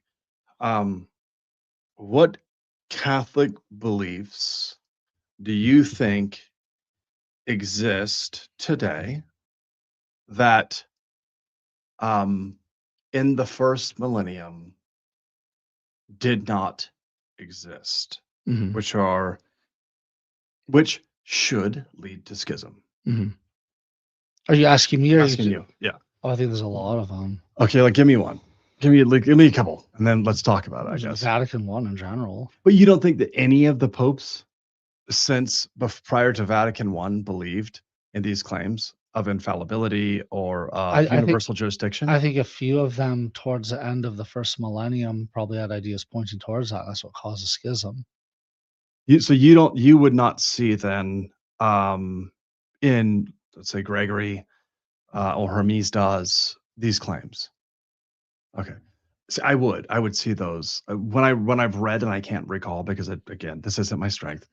When I've read them, I'm like, oh yeah, that looks like infallibility or claims of universal jurisdiction to me, if I've ever seen it. So to me, I see that, and I don't see the Orthodox Church going into schism. Like, so to me, that wouldn't be a defeater, right? So filioque. I mean, I would say something like, say the libellus of Hornsdas. Okay, so yeah, the bishops that signed that were really primarily around Constantinople, and some of those same bishops then went on, I believe, to excommunicate a pope at the Fifth Ecumenical Council. I mean, if a pope can speak infallibly, and if he has universal ordinary jurisdiction, how do you excommunicate him? Because he was wrong at that point. He was wrong, but he's infallible. I mean, only under certain circumstances. And he has universal ordinary jurisdiction. He can decide you're done. But who would be the defeater? Sorry, but you're heretical. Well, that's what happened at the Fifth Council. That's what happened at the Fifth Council. I mean, if you want to know, for me, what I think is the clearest example of a pope thinking he could speak infallibly in the first millennium, it's the first Constitutum of Vigilius. That he cannot speak infallibly, or that he can. That Pope thought he could. It's the first Constitutum of Vigilius, and he was absolutely shot down, and he had to come back, eat humble pie, admit that he was wrong. Well, I think humble pie is part of the process, right? So, like Pelagius, if I remember correctly, first and second after him, they came back and were like, "Hey, we didn't have all the data. Sorry." Oh, with the Pope Zosimus and the Pelagians, you mean? No. Pope's Pelagius, who came after Liberius, and they go, "Oh, we just didn't have all the information." So he didn't have all the information. That's why he made the mistake. I would have to reread the documents. Okay, well, that's what I recall from the text, and to me that would be the protocol. Like, no, you just got to go back and say, "Oh, sorry, I lacked information. I shouldn't have made that decision." So sorry. So in other words, like, this is definitive until we have more information. Well, that's what ordinary magisterium is. So universal ordinary. Yeah, so so certain aspects of contraception, like artificial insemination, for example. Um, I mean, the magisterium until we have a reason to say, you know what, we blew it on this. Um, so in my mind, like, okay, I have a quandary. Why is it okay if the end is what justifies our actions? Why is it that and it has to be according to natural processes? Why do we inseminate cows? Um, is it is it wrong to do that to cows? Well, okay, in what way is it wrong to do that to humans? And maybe someone's going to argue, well, because humans are intrinsically ordered differently. Okay, maybe that's right. Maybe that's right. But am I looking at these two arguments and going, oh, yeah, this one definitely. Like I'm logically compelled to believe this argument. No, I'm not logically compelled that I have to believe that. But this is what the ordinary magisterium teaches. So as a priest, You have I to am accept it. compelled to say, like, this is what the Catholic Church teaches. Could it be wrong? Could be. But this is what I'm compelled to tell you as a priest, the Catholic Church teaches. I might not be convinced that the arguments are soundproof, but I'm also humble enough at this point in my life to realize I've been wrong about a lot of things. Yeah. So I hold myself within suspense. Like, You have to give the assent of faith. yeah, it's an assent of faith, but does that mean that I am positive? No, positivity is a very difficult thing to come by. No. The papacy argument to me is so far the hardest Mhm. question I've ever dealt with, because it's not metaphysics. It's not like philosophically clear. Mm. It's not that you have some kind of biblical text with, by necessity of the historical critical interpretation of it, leads me to some absolute conclusion. Mm. Instead, I'm having to put together all of these various historical sources and come up with the best possible solution that I can. It's like, and now is it reasonable for me to expect with persons who didn't even have that information available to them 50 years ago that they'd be able to come to these conclusions when I'm a trained theologian who can't absolutely figure out these questions?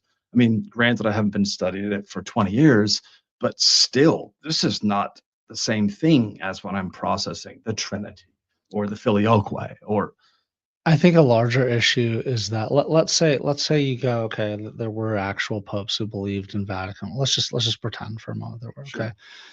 Vatican I states it is the belief of the church has always been held. Okay. What about the fact that you have like all these bishops at the Fifth Council just depose a pope? Oh, the first see is judged by none, except by these guys. So even at that case, you have a very small minority of the bishops who actually believe in Proto Vatican I. So then, at that case, well, it hasn't been the belief of the church for all time.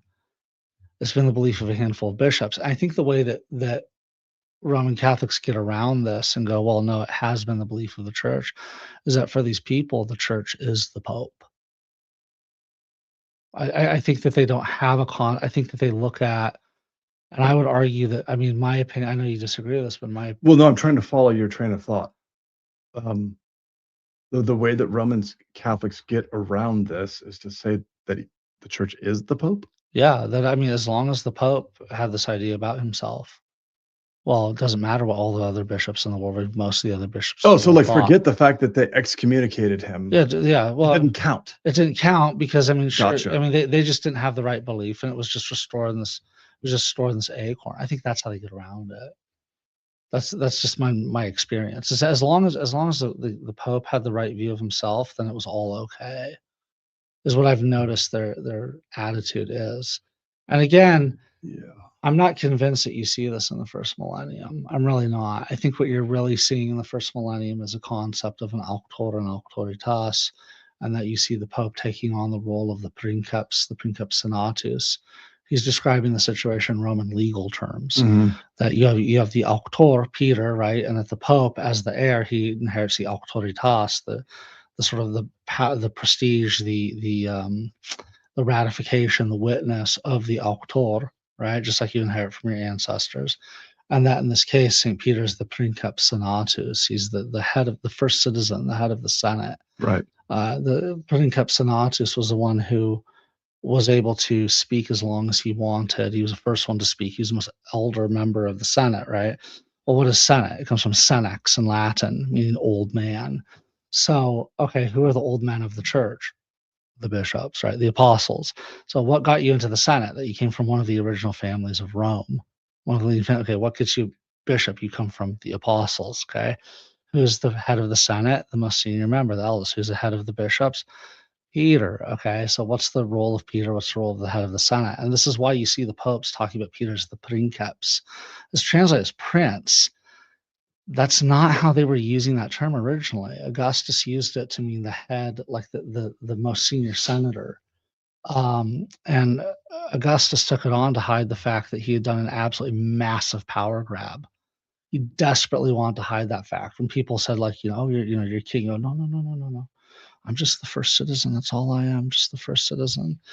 But by the late, well, really definitely by Diocletian 284, the emperors have stopped using the term princeps to refer to themselves. They're using the term dominus, Lord. And princeps goes back to meaning just simply the first senator. So by the time you have like St. Leo writing and using the term princeps, for probably about 150, 160 years or so, the term had simply meant first senator, the most senior member of the Senate. That's what it meant. And you'll hear people go, well, okay, sure, but the emperor called himself imperator. Yeah, but consuls called themselves that too. It just meant you had won military victories. I mean, the emperors did whatever they could to downplay that they were actual emperors because, it's one of these things that, like, Diocletian comes in and goes, we're not playing games anymore. I'm an actual emperor. I am a king. I am a lord. He's a dominus, right? That's what I think is going on. I think that if you view it through that lens of Roman legal framework, it becomes much clearer what the popes are saying about themselves. Yeah, I think that's interesting. It has good explanatory power. My nature is one that I have to go back and actually see it for myself and do the word studies. And like, I would love to do a word study on the different forms of power. I've heard you bring this up with Ybarra. Yeah, and I thought I really wanted to study on that. On like, let's go through the patristic sources and look up how the popes are using these terms. Yeah. Okay, I think that's fascinating, and that's where the real scholarship has to happen. Yeah, well, they were very. I mean, the Romans were lawyers, and they were very precise about the terms they used. Greeks were precise in terms of philosophy, but Romans, they were very clear cut in their laws, and they were very concerned with power and how it was used. They have those terms, auctoritas, potestas, and imperium, to describe what level of, auctoritas is like authority, it's ratification, it's witness, it's clout. Okay, it's really like authority, like how we he's a leading authority in this field. Okay, sure. Potestas is actual like power. It's the ability to bend reality to your will, whether or not people want to go along with it. Imperium is power at the end of a sword. Sure. Yep. I mean, military might. That's what they do. So kind of to go back to my point here is that what I'm saying too is I think that all of the current items that exist as fundamentally dividing Orthodoxy and Catholicism, I think all of those items existed within the first 1,000 years, and we simply did not split over them. So are you fine with a situation where there is communion between the two groups, and when the Pope goes, I speak infallibly, the Orthodox bishops go, no, and just we keep doing our own thing? No, I think it has to be more respectful than that. I think it has to be respecting the Pope as the head of the church, while at the same time the Pope has to respect the apostolic authority, which is not simply political, but it's something entrusted by Christ to the church. And somehow those two things need to come together, coalesce, make sense, be acceptable to the whole. What I'm trying to say is this: the first 1,000 years, I can find all of the things that Orthodox say are wrong. And when I say Orthodox, I'm being very general here, and I don't mean every Orthodox. Generally speaking, Orthodox find wrong with the Catholic Church. I think we can find any of those things in the first millennium, and they weren't a cause for schism. Do you think they should be a cause for schism now? No, I don't. So in your view... But let me finish. Okay. But I think in Rome making them dogmatic, it forces the hand of the Orthodox Church to say, well, then I guess we're not in communion because we can't sign off on that. And I think it's an unreasonable expectancy for the Orthodox Church to say, oh yeah, we're buying, like, we fully embrace papal infallibility when it develops a completely different ecclesiological structure. Mm. My personal historical read is the reason why the Orthodox Church does seem to have a hard time nailing down answers to things. I'm thinking about right now the difficulty between the Russian and the Greek Church over kind of what the authority of Constantinople actually has. The reason they can't come to a conclusion is because there's not an affirmed head of the church. So in my mind, the Roman Catholic Church is actually responsible uh, as a source of unity for the difficulties and divisions within Orthodoxy, because it's not fulfilling its role in love, which is affirming the right of the Orthodox churches to affirm the apostolic tradition which they received from their predecessors. And so it's creating a problem in the Orthodox Church today because they can't figure out how to come together in central governance. So, like, in my mind, it's like, in my mind, we are all schismatics at some level, and some people hold greater responsibility for the schism. And creating dogmas, which someone has to absolutely believe in order to be part of the fullness of the church, is probably the biggest reason of why we still have schism today. Do you extend that to, say, the Coptic and the Armenian Syriac traditions and historians, that really, like, it's been this misunderstanding, and you can kind of dumb it down, and you know Orthodox, they say 7 ecumenical councils, and we say, was it how many in the Catholic Church? 21, 22? Depending on who you're talking to. Yeah, no kidding. Exactly. 20 some, and you say 3 and you say 2. Actually, the Syrians actually say more than that. But do you think it's just a matter of, like, we could dumb this all down, and not dumb it down, but like we could just sort of lower the bar, lower the bar, lower the bar until we're all together?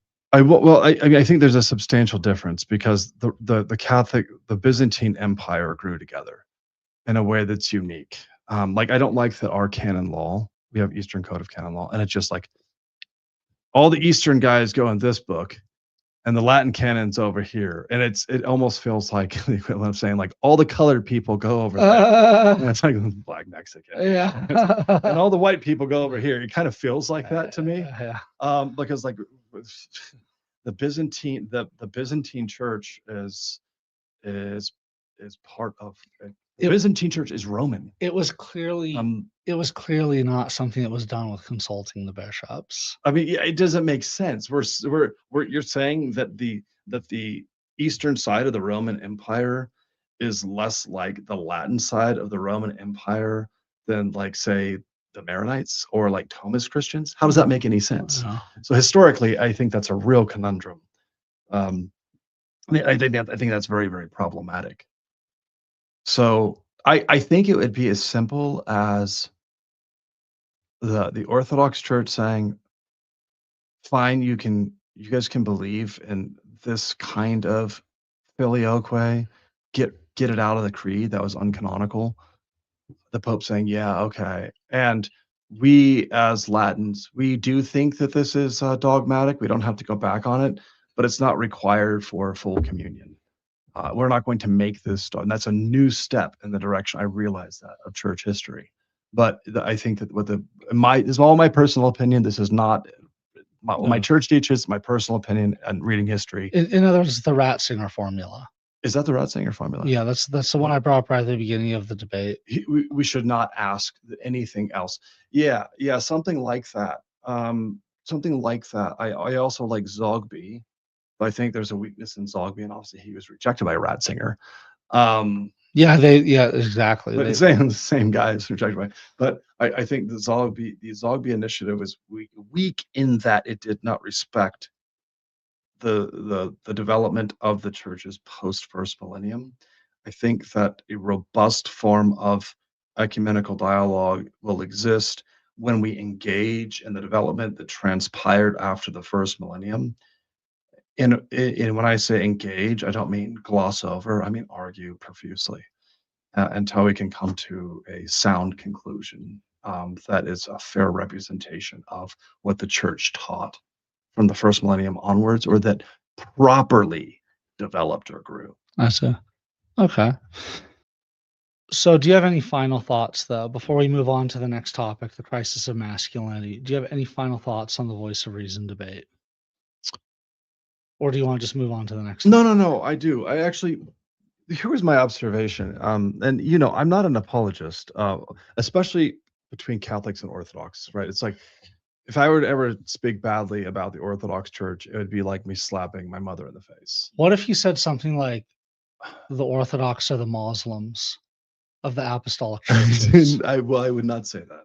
It's What if someone did? What would you say about that? I would say that's the argument is logically fallacious, because you cannot say that because one person commits this particular logical fallacy and another person commits this logical fallacy, they are somehow the same historical entity. That is, that's just a categorical fallacy. So that's what I would say. When I heard him say that, I just kind of laughed. I thought it was funny. I know a lot of people were like really offended. I just thought like, okay. No, I I don't like those kinds of arguments. Again, I'm not, and this is not me speaking badly. I love Alex and I love Jonathan, and there's no animosity between me and them. But that's different than dealing with arguments. Arguments are things that we're allowed to put on the table, and this is not personal. To put arguments on the table.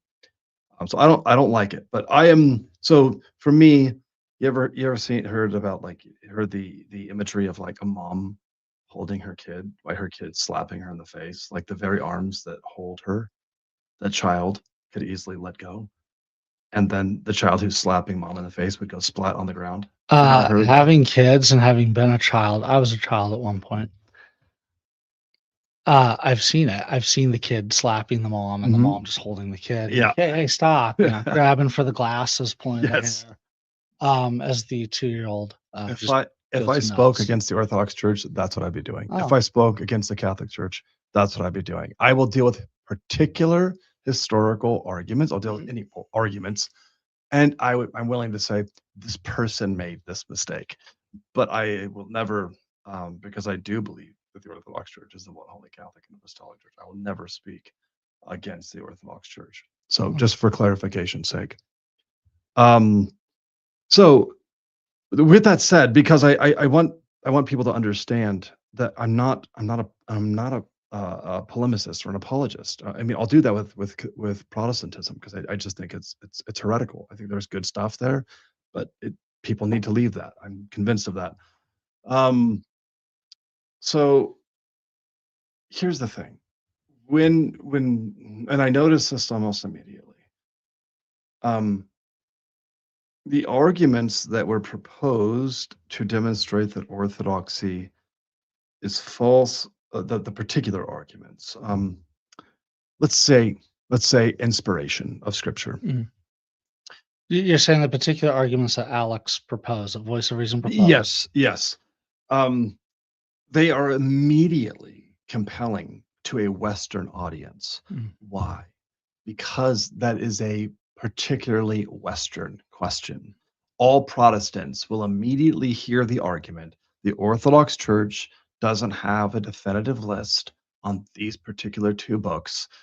It will then say to itself, the Protestant will then say to themselves, this is the most important question that can be addressed. Why? Because our whole faith is dependent on sola scriptura, inspiration of scripture. Hence, if Orthodox have any kind of disagreement on this issue, it must be the false church. See, so we have certain presuppositions that drive the way that we logically process through questions, and we don't even know that we're bringing these biases into the equation. So my suggestion for any person who's entering into listening to debates, trying to understand, East versus West issues, is be careful not to bring your own biases into a historical quandary, a historical happening that you're not aware of. until you're deeply read in the patristic canonical sources, and I don't mean by that you mind quote particular historical conundrums. I mean, you actually have a well-formed worldview. You've read complete works. You're not just reading Stevie Yes. Ray's book on the papacy. Yes. Then be careful not to think that the conclusion to your argument that's coming out of your presupposition, which is likely not historically a good way or an accurate way of analyzing the church, is true. Would you say that Alex's standard just simply disqualified the first millennium church? Gosh, did it disqualify the first one? Yeah, I think so. Yeah, that was my whole argument, and it was really odd for me that people didn't pick up on that, or that the fair amount of people didn't. Yeah, I think that the thing is that any of those particular arguments, I mean, they're good at showing that there's a lot of division in the Orthodox Church on the issues that we in contemporary society find to be the most important issues. Or rather in post-Vatican II Catholicism. Post Vatican II Catholicism. Yes. Not in society in general, Agreed. but in post. Agreed. So like from that standard, I can see why people go, okay, yeah, that was a win. He showed division. Which is why I just tried to help people develop a different kind of hermeneutic when they're engaging these topics. But any of those particular arguments that were given against the Orthodox Church, you could take that same argument and find a corollary in the Catholic Church. Right? Well, that was what I pointed out to him, was that, Yes. and again, I take it you agree with me when I say when someone brings a standard in, their standard becomes critiquable. Of course. And he just didn't seem to think that. Whenever I brought up, well, wait, your own communion doesn't even what is that called? Like quid pro quo? Or... Well, quid pro quo would be I do something for you, you do something for me. But but isn't it? Yeah. Well, isn't there like a logical argument there? Like you have to have an equivalent expectation. Is that wrong? I'm not sure. You'd have to ask a person who's like a really philosopher. It's been a while since I studied all of the different fallacious forms of argumentation. But you're right. You have to expect the same level of critique that you're giving to someone. Well, it's not even that. It's if you bring a standard in, you cannot then be blown away when the standard is critiqued. Why can't the standard that you're using to measure someone come under fire? Well, the standard is the most important thing. That's why I wouldn't study presuppositional arguments. So I went to RTS to study presuppositionalism instead of like your typical like evidentialism or classical apologetics. I'm kind of more broadly a cumulative case kind of a guy, but presuppositionalism is the most important argument, because if you can destroy the presuppositions of your opponent, then everything else that they built upon it's gone.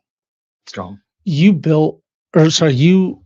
watched the interview on Tucker Carlson with Jay Dyer. I loved it, by the way. I watched only 40 minutes. I ran out of time. I don't have, I told you, my work schedule is crazy. Yeah. But you enjoyed it. I did.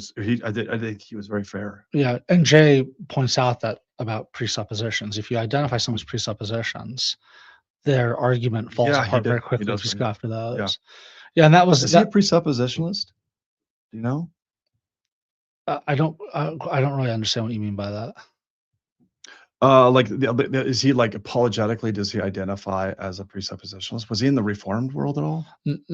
He was at one point, and then he converted to Catholicism and Orthodoxy. I wonder, that probably influenced some of his processing, like guys like Van Til and John Frame and other. Okay, anyway. Oh, I believe he mentions those names. It sounds familiar. I mean, I like history and dead languages. But no, that was something that I really was. I was really surprised. I mean, even I was surprised at how few people realized that you cannot bring in a standard and then just say, no, we're not discussing the standard. It's just like, hello. I mean, it really That's the is. most important thing. Yeah, I mean, it's his arguments really appeal to a double-digit IQ population. Well, I'm So not going there. you're not going there. Okay. You're pleading the fifth. Okay. Moving on to the next topic. Sure. The crisis of masculinity. Mm. You are in your mid-40s. You are at that age where guys in 18 to 30, they relate to you in a way that they've not related to you before. They look to you for guidance, inspiration, and mentorship. Yeah. And we've talked about this before. Guys in that age are in absolutely desperate need of mentorship. Mm-hmm. I mean, absolutely desperate need of mentorship. So badly, they don't even know to ask for it. They're just sort of floating. And are they going to get pulled into this like really weird, like looks maxing cult, or are they going to get into the black pilled? Well, it's just, there's no hope, give up, just play video games and stare at adult content all the time and, zone out on vaping pot. It's a very doom and gloom generation. And I understand to an extent why things are not going well. But when I look at the numbers, when I look at where Gen Z is by age, say, 28 versus where millennials were by age 28, it's really like it's neck and neck. It's the same. And so it's like, well, look at millennials. We're a lot more hopeful. We tend to be more like, oh, things will work out. Whereas Gen Z just tends to be very like, oh my God, nothing's gonna work. How do you? I mean, as someone who has daughters, I don't know if you look at it this way, but I look at guys, I think, is this someone who, when the time comes, I would want dating my daughter or not? And what I find again and again, the answer is no. Yeah. My daughter is going to bulldoze this guy. Just absolutely like run him over. And women do not respect men that can bulldoze. I mean, this is a big issue I've seen. They don't. And that is, and if they do, it's only for a short time. Yeah, They thought that's what they wanted. Exactly. And then they realized, oh no, it's not really what I wanted. Right, until they realize what they really want is an electrician. And I mean, yeah, that's a good job for a man to have. Yeah. Well, the personality that goes with it is not necessarily one you want. But where do you start if you're one of these young guys who's just lost? You don't see a clear path forward. Where do you recommend that they start? Yeah, I mean, I guess it's the difficulty is what are the foundations in their life? Are they like, if they're too masculine, like they're like machismo type guys, we've got to deal with that. And then if they're too feminine, we got to deal with that. And so for me, it's kind of like you've got to work with individuals as they are, right? Like, so like when you get guys by too masculine, what do I mean by that? Not like they have too much testosterone or something, or like they're too jacked. No, that's not what I'm talking about. I'm talking about like this maybe I don't even like Andrew Tate. Yes, I don't even want to say too masculine, because in some ways that's actually effeminate. So like it is, right, and the I think it was Aristotle who talked about like a man who can't control himself is effeminate. Like if you can't sexually control yourself, you're an effeminate. Yeah. So the categories are just all mixed up. Like a real man knows how to control himself. That's part of what makes him a real man. He knows his strength, and meekness is I would say a good way of talking about meekness is like controlled strength. So you're not like trying to enter into the room and exude some kind of like alpha dominant persona so that everyone's so afraid of you that they can't even engage with you authentically. Jesus wasn't like that. Yeah. That's not how God made us to be. A man who's masculine is a protector. That's even a protector of the people that he's engaging with, so that they feel that they're safe, but around him to be themselves, to communicate in a respectful manner, but also they're in a state of respect. Like I don't want to do something stupid, where I look stupid or where I risk physical damage. Like there needs to be a mixture of those elements. Correct. Right. So like I don't like the alpha movement. The way that these guys act is childish to me. It's like when It's I was cartoonish. it is. I mean, but I grew up in kind of a machismo environment. But that's how I thought when I was young. I mean, like I said, I was with guys, mostly Hispanic guys growing up, who, you just the tougher you were, the more of a man you were, and that meant like picking on people and beating up people and taking advantage of women and so on and so forth. It's like, well, I definitely And don't. dog fighting, cockfighting. I was never around that group. That was, I mean, but we definitely did some bad things. But that's not masculinity at all. So for me, It's LARPing masculinity. yeah, it is. That's a big issue is the LARP. Online LARPs especially, they're like dweebish, right? A lot of these guys are dweebs. If they ever really had to face someone, they would never act that way if they had to face someone, in the streets or something. Have you noticed that in the dojo? So you are a kickboxer, you are jujitsu. How long have you done jujitsu? Well, so off and on. I mean, and full disclosure, I was recently processing not doing it anymore, but a weird thing happened where I'm definitely going to keep doing it. Oh, rotator cuffs are doing okay in it? Yeah, I don't know if I want to say this. It's really weird. We could cut it. Do you want me to tell you what happened? Tell And we me. can cut it if we Sure. need to, if you think it's too insane. Sure, tell me. I was thinking about quitting. Okay. Right. I had like this AFib incident. Okay. I'm getting older and I don't want head damage. So like my brain. Yeah. So I said to God, I never say this kind of a thing, but I go, if you want me to keep boxing, give me $1,000 next week. If you don't give me $1,000, I'm quitting boxing.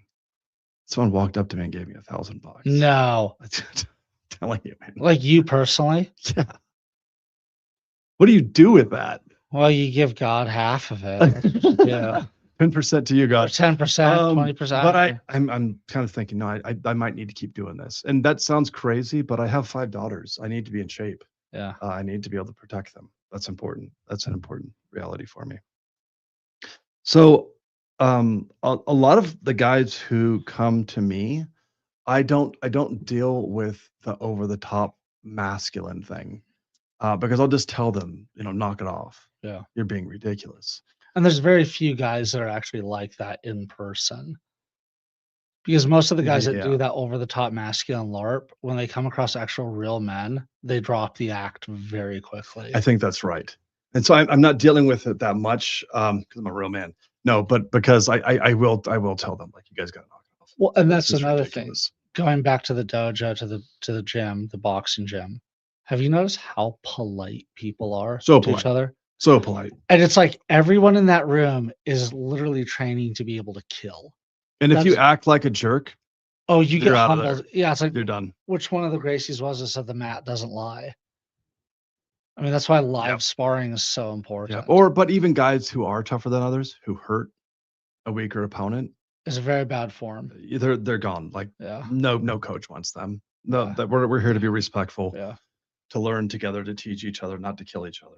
And every gym has their what's the term, the breaker, who would say, we got a new guy who has a bad attitude, go put on a white belt and just go screw that guy up a bit. I saw this. Not screw him up, but like make him eat humble pie. Like, I was going to Stipe Miocic's gym out in Cleveland. Yeah. And I got to see this in live action. Really? Yeah. Yeah. This kid, he was like, he would pick on other people. Yeah. And I didn't know this at the time. And coach puts him against a professional kickboxer. Oh. And he just chases him around the room. I mean, he's running for dear life. No. And I told my coach, I was like, dude, that's messed up, man. Like, my sense of justice is rising. I want to go kick the kickboxer for it's like, what are you doing? He's like, no. That guy beats up everyone who's small. Yeah. He's teaching him a lesson. I'm like, oh. Yeah. Now I get it. Yeah. Now I get it. There you go. Yeah. Every gym has the breaker. Yeah. There's another term for it. I forget what it is. It's put on the white belt and go show sunset lesson. Where do you go with these young guys? Like, what advice do you give them? because I get this constantly. I get younger men asking, "What do I do?" Like I got an email a few weeks back where this guy goes, I've drunk myself into a stupor just constantly. He goes, my IQ's dropped probably because of all the drinking I've done. I live with my parents. What do I do? And the thing I tell them is the same thing I say in every video. It's what I find funny is these guys email me, they go, "What should I do?" And I'm like, exactly what I said you should do in the video. Like there's no secret advice. I spilled all the beans right there. Yeah, there's no. So there's not. So we're talking about young men who have fallen into perpetual pornography or whatever, some type of coping mechanism which has gone too far. Yeah, adult content or marijuana or whatever. I mean, or just they're listless. I mean, would you say they need to get into the gym? Well, yeah. Yeah, I mean, the first step is follow God. He'll teach you what it is to be a man. I remember when I didn't have a father growing up, and at 15, I adopted God who had adopted me. I said, "God, you're not my father. I accept that as true." And then I allowed the Bible to form the way that I process life. And so, like, I took it that way. I really took the scripture is going to be my guide to being a man. Yeah. So that's to me, that's the first thing that I did that changed So me. go to church. I went from not being a very likable young man to being pretty likable. It was very likable. People started that wasn't always the case. I know. I had to process being likable. Well, there you go. That's another thing is that girls become women, right? They start menstruating, they become women, but boys have to be made into men. Yeah, and it takes time. Boys will not just grow into being men. They have and it to takes be other made. men. Yeah, other men, right? Who come along and say, so forever I struggled with, because if you don't have a father, you don't really know how to deal with this. I didn't know how to talk to older men. I was either antagonistic or totally intimidated. Exactly.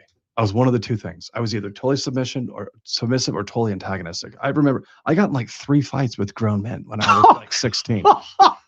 I just didn't know how to control my tongue. And I didn't think I was being offensive. I genuinely didn't. Well, because mothers don't give kids borders.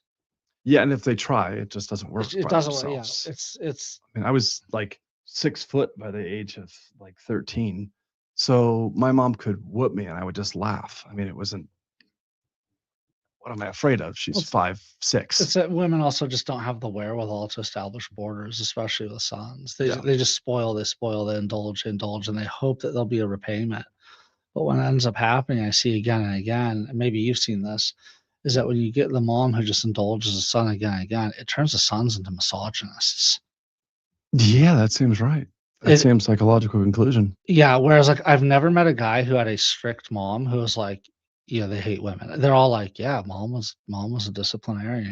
Yeah, Whereas these guys you meet who have the very indulgent moms, guys I grew up with, these guys are misogynists. Seems true. That seems very true. And I can tell you, like, I was terrified of my dad. Mom gave me everything I wanted. Yeah. So should my wife. I was terrified. Or a girlfriend. Yeah. Or many girlfriends. There you go. Right. It's this attempt to control women after they feel they've been controlled, sort of like through like getting everything they want. It's like the people who live off the government hate the government.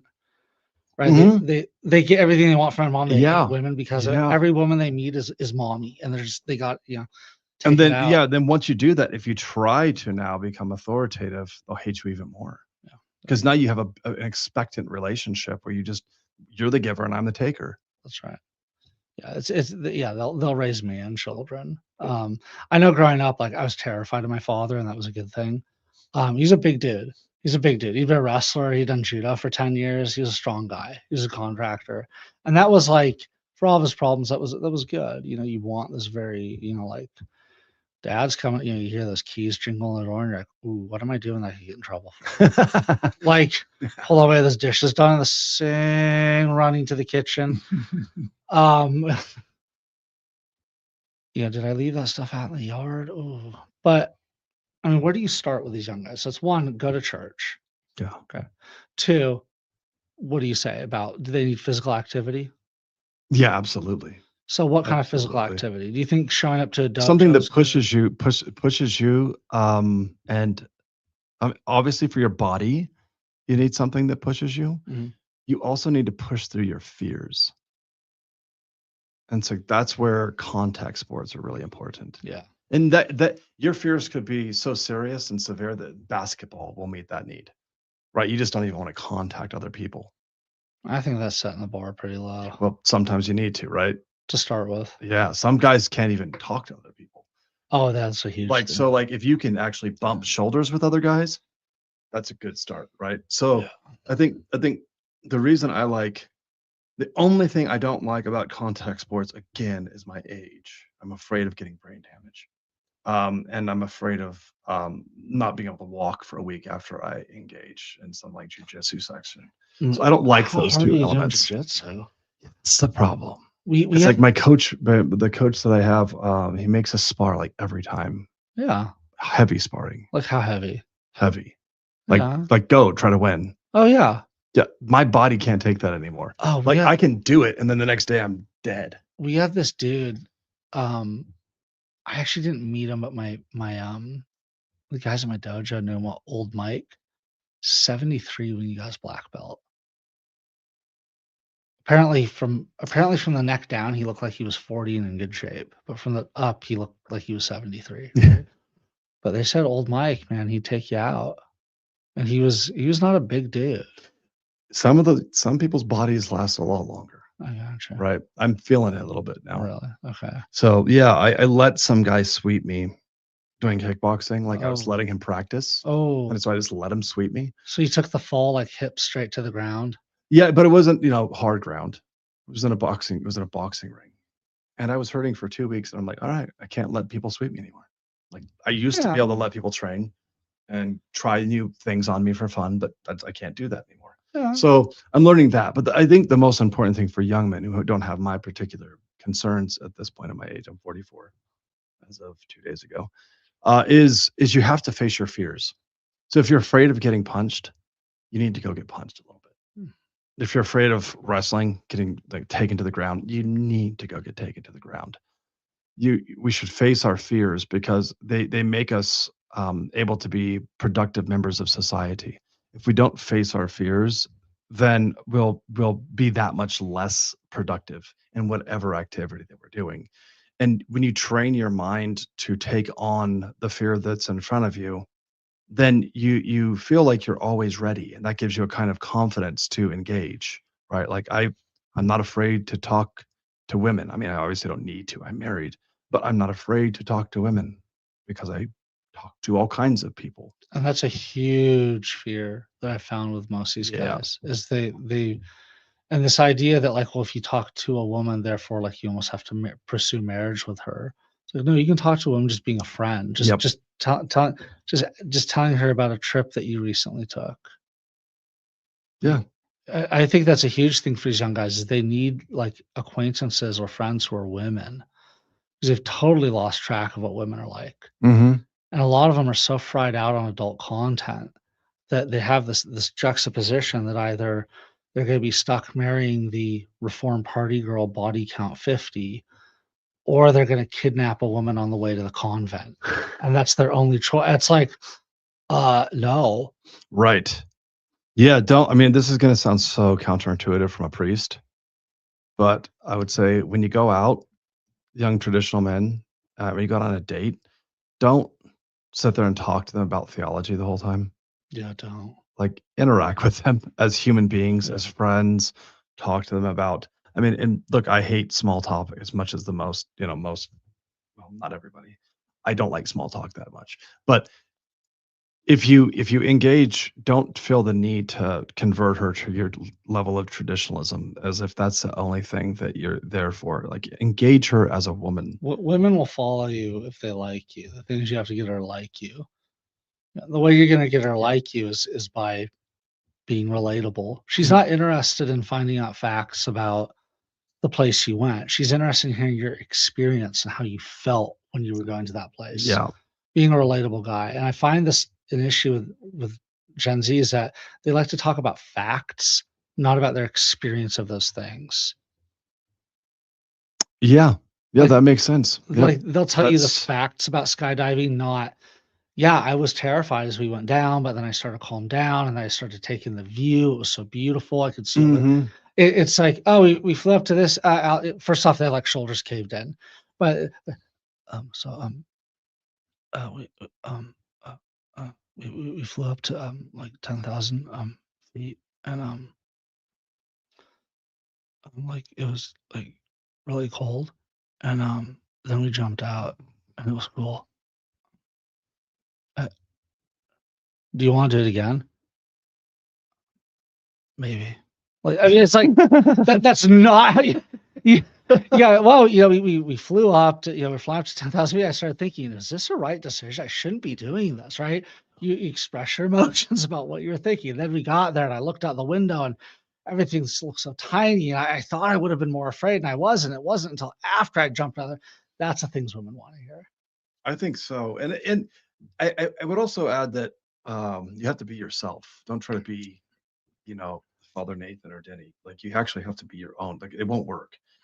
Um, I think a lot of these guys don't know who they are. Well, that's right. You're trying to figure out who you are. I mean, and to some extent, you're allowed to imitate the saints, and to some extent, you shouldn't imitate the saints. And you have to kind of know what those boundaries are. You are not this, but you're not. No one's Ignatius Brianconov. No one will ever be Ignatius Brianconov. But it's got some great principles to teach you about how to think and live, and so on and so forth. In the same way, different men have different personalities. I'm never going to be the kind of guy who's exuberant and soft and gentle. God gave me 5 daughters to help me with that, but it's not my natural disposition. My natural disposition is to say exactly what I think and to not be giddy, but to laugh at things that I actually think are funny. I'm horrible at fake laughing. It's just never been my skill set, and I'm not interested in doing so. Now, I can think of another priest that I know that, like, just women love him. They flock to him. Men flock to me. I have young men all the time who are flocking to me. Women don't flock to me. There's either something's strange about I'm too intimidating, or something. Maybe I'm ugly. Something. They're not flocking to me, but they are flocking to this priest. I don't want to be like that priest so that women will flock to me. Right. And I'm not talking about obviously sexual relationships. Mhm. I'm talking about, like, where they look at me like They a feel spiritual father who I want to comfortable. approach, and so on and so forth. I'm not going to change my personality to be more like this priest so that women will do that, because that's not who I am. And it will be incredibly exhausting if I have to be a different person than who I am for a long period of time. So I'd rather be a little bit kind of to myself, Mm. not giddy, not super interested in small talk, be honest with people and say, what are we trying to get to? What are we trying to talk about? Um, if you have a good joke, I'd be glad to hear something funny. Just being I got a lot of myself. jokes. Yeah, and I like jokes, and I like that you do that. You That wanna keeps hear me one? entertained. Yeah, what do you got? So there's this old guy. Is I have this uncle, and he's old, and his memory's fading. And I went to see him, and I'm like, Uncle Pierre. He's French Canadian. By the way, I don't really have a French Canadian uncle. It's for the joke, okay? And I'm like, Uncle Jacques Pierre, and he's like, yes. And I'm like, I hear your memories. You're on new medication for your memory. He's like, yes, I am. I'm like, what's the name of it? And he's like, oh, what's the name of that flower? It's like very large. A rhododendron? No, no, no. Use like long, long stems. I'm like, a tulip? He's like, no, no, no, no. Use on the tree, on the bush. I'm like, carnation? He's like, no, the man, he gives it to the woman he loves. I'm like, oh, Rose. He's like, ah, yes. Hey, Rose, what's the name of that medication it put me on? It's a recycled Norm Macdonald joke. Okay. It's good though. There you go. Sorry. Anyway, sorry, Bosh. It's my favorite joke.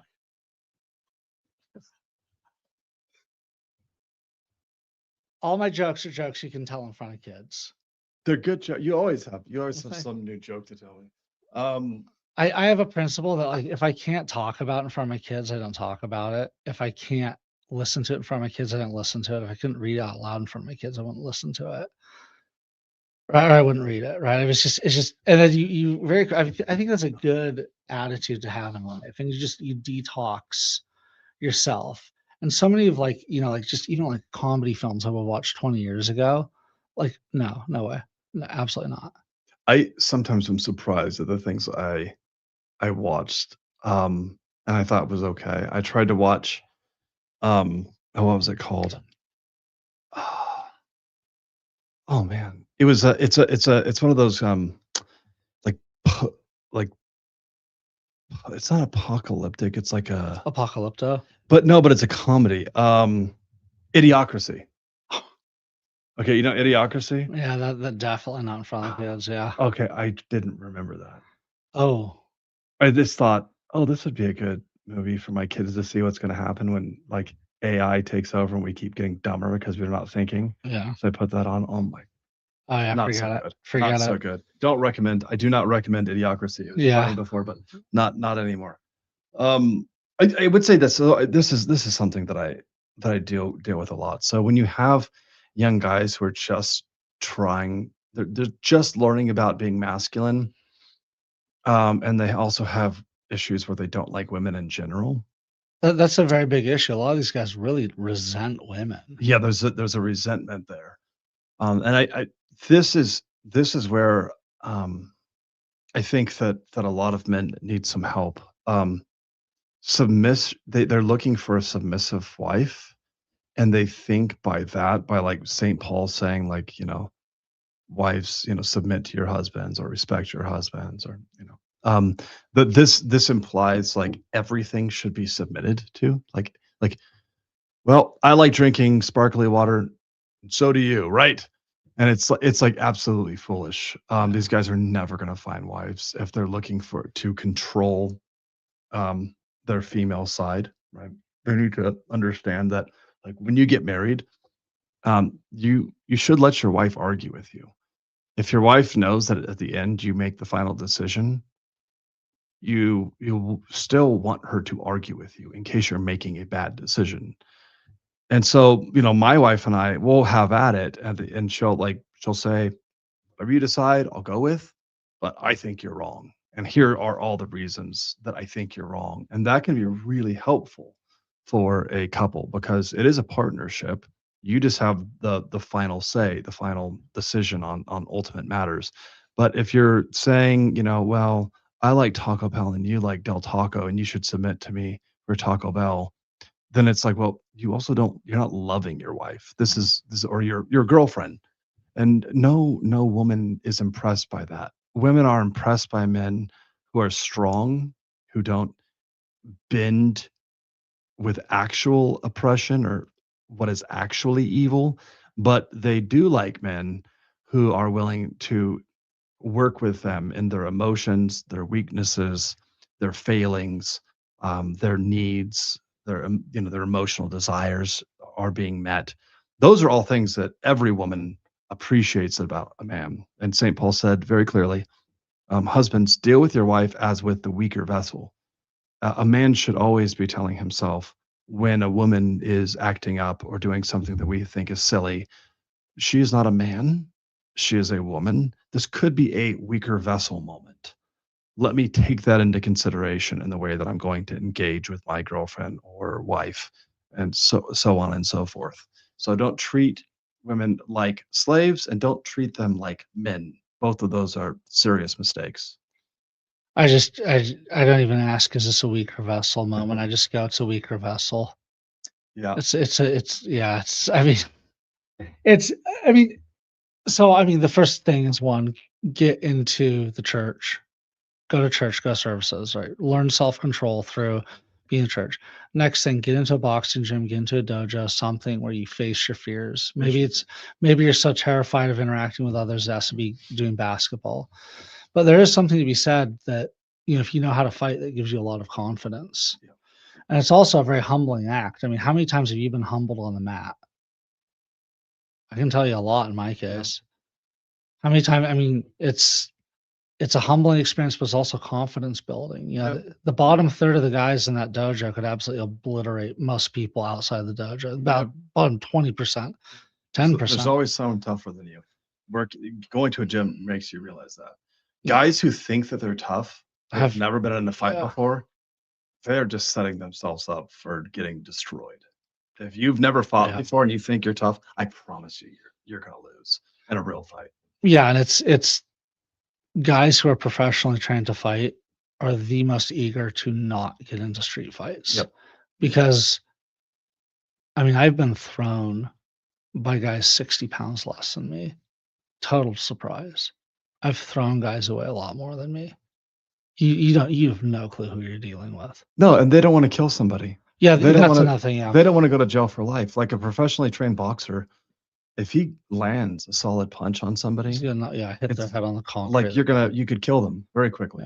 People don't realize that, but it's true. It's true. Yeah, professional. I mean, anyone who's one of the ways to tell if someone's not actually trained in fight or isn't training in fighting is that they're shooting their mouth off about who they can beat up. Yeah, it's true. Yeah, it's guys that actually trying to fight. They don't. True. Yeah, I have a brag though. Sure. I kind of brag. Sure. It's funny. I was with my kids the other day at Rio. Not Rio. I'm sorry. Treasure Island. Oh, okay. Yeah. You know those boxing things. Yes. I beat the record. No. I did in front of my daughters. It was like, but here's the thing. Huh. It hurt my hand so bad that I could barely lift my hand for like 3 days. Oh no. And so I just had to walk away pretending like that didn't happen. But it was like everything. Because you didn't tape the hands. You didn't tape the hands. It was foolish. It was like I was so thankful I've done stupid stuff like that before and got actually hurt. I was like, God, thank you that this time when I was prideful, you didn't punish me like this stupid activity. But it was really cool that my daughters saw that. Were they impressed? They were very impressed. Oh, really? That's so cute. That's very sweet. So, what else should these guys do? I mean, do you think playing video games is a good idea? Or is that horrible idea? Yeah, horrible idea. Just cut it out completely. Yeah. It's no good can come of it. Yeah. I mean, very little. Very little. I mean, when I was a child, it was a lot of fun. Yeah. Like Kickboxer was like, remember that, or Street Fighter? I did, yes. Mario Brothers. Like as a little kid, that dexterity is helpful, like learning how to process information. When you become a man, as St. Paul says, put away childish things. Become a man. I don't have time. Yeah, people have time for this. I wonder about these guys who it's what else could you be doing during that time? Well, that's the question. Are you redeeming the time? Right? St. Paul says, redeem the time, for it is short. And so we'll give account to God for every moment that we did not redeem. Right? So let's look at this. Average lifespan for men is 76 years. Okay. How old are you? 44? 44. You are 58% of the way done with your life, statistically. Yeah, probably closer too, because I'm big. So, I mean, when you think about time that way, that you're approaching 60% done with your life, you start to think about time that way, and you're like, okay, what am I doing? Yeah. Okay, I am 42, so I'll say 42. Okay, I am 52.3% done with my life. Sorry, 55.3. Okay. Now, my father kicked off at 62, so I mean, I might be 68% of the way done with my life. I just had AFib. My grandfather, I might have another 5 years in me. My mom's dad kicked off at age 56. I might be 75% of the way done with my life. Yep. But okay, you look at it that way. All right, so let's say you're 24 years old. So you're 24 divided by 76. You are 32% of the way done with your life. What are you doing? Yep. And those habits that you form, they become vices and virtues as you get older. Yeah. That's the only thing you're taking into heaven with you. Yeah, that's or good. hell. Yeah, vices and virtues. Yeah. That's it. So if you've developed a habit, which is really a virtue, having a virtue is a habit. If you've developed a habit thus far, this is who you are. This is the trajectory of your life. This is most likely who you're going to be until you die. And the older you get, the less your brain is elastic. Yep. And you're not able to change anymore. So like a lot of young guys, they think like, well, look, I'm going to kick this porn addiction, in 10 years. Adult content. Right. The P word can get us demonetized. What did I say? You said the P word. You gotta say adult content. Okay. Should I say it again or? No, just. Okay. So if you think to yourself like, well, I'm an alcoholic today, but in 10, 15 years, or I'm just using casual cocaine. Now listen, the more that you program yourself or I'm just going to be lazy and sleep in again. The more that you program yourself uh, to be something, God sees that, the angels see that, the saints see that. God's given you a very short life to correct that. If you think that God will be mocked and you could just keep this up, number one, it's not true spiritually. God sees everything that we do. We'll give account for every action, every word that we speak, every thought that we have. But secondarily, God set up a system whereby we're scientifically programmed to become more and more of the activities that we include in our lives. It's like walking a path. The more times you walk that path, the more the path is worn down. Yeah, we become more programmed, Yeah. and that's only just. It's like a rut in the street. It just gets deeper and deeper the more that's run through it. Yep, you can't just change overnight. And it becomes harder and harder and harder the deeper that rut gets. The more that path is worn down, the longer it takes to regrow the area. Yeah. Moving on to another topic, your pilgrimage to Byzantine Italy. Oh yeah, yeah. I just got back from a 2-week pilgrimage to starting off in Sicily, and then we took a little ferry over to Calabria, worked all the way over up to Grottaferrata, because we have a parish. Our parish is the only Italo-Greek church in all of the U.S. But it's under the local Byzantine Catholic. The Ruthenian bishop. And so it's a relatively unknown that the Italian church, the Greek Italian church, so southern Italy, mostly southern Italy and Sicily. It used to be known as the New Thebes. Oh, it had more Greek monasteries than any other place in the Western world. Really? It was massive. It was absolutely massive. That primarily between, you mean it was early on. Yeah, what did I say? Thebes. Yeah. The Nithabed. Isn't it the same thing? No. It's not? No. Thebes is a city in Greece. Thebed was an area of Egypt. Oh, now I'm kind of thrown off. I thought it was called the New Thebes. And I was thinking of Egypt. There was a Thebes in Egypt, but yeah, I would have to look up where the Thebes was. Well, I'll check that later. So it was called that. And it had, like I said, more Greek monasteries than anywhere else, in Western Civ. And anyways, it flourished between basically the let's say 8th to 12th century. It was very, very, very flourishing Greek monasticism. It had connections to Constantinople. The monks would go there. They would get training at Mount Athos as well. They would travel up to St. Sabas. Like, these monks were bringing in Greek monasticism. They're Greek-speaking monks. Yeah. So you actually, Italy is a flourishing place to go to if you want to visit Eastern historical sites. They're all over the place. So we got to see a lot of those sites. When we went to Monte Cassino, Saint Nilo, who's universally affirmed as a saint, he's even in the Greek Synaxarion.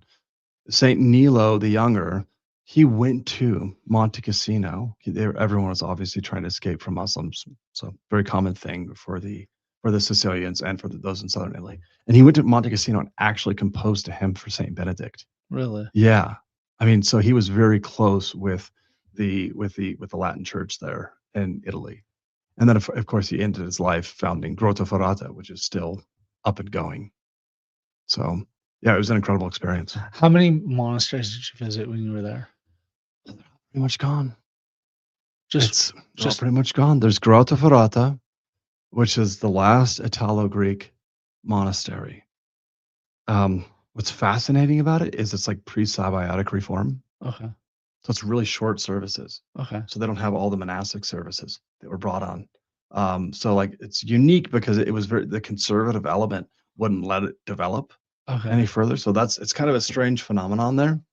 The other one, there is an Orthodox monastery. I think I sent you a link to it. I'm drawing a blank on the name. We weren't able to get there. The rest of the monasteries all are gone. So there's this like huge question that exists among historians on what happened to all the Greeks. And there's the only answer that we really have is that they were basically suppressed out of existence. Is there a book on actually, I know there's a book, so I'm going to ask you the name of the book on the Italo-Greek Church. There's like a definitive volume on it published by, I think it's the Vatican. I can't remember who.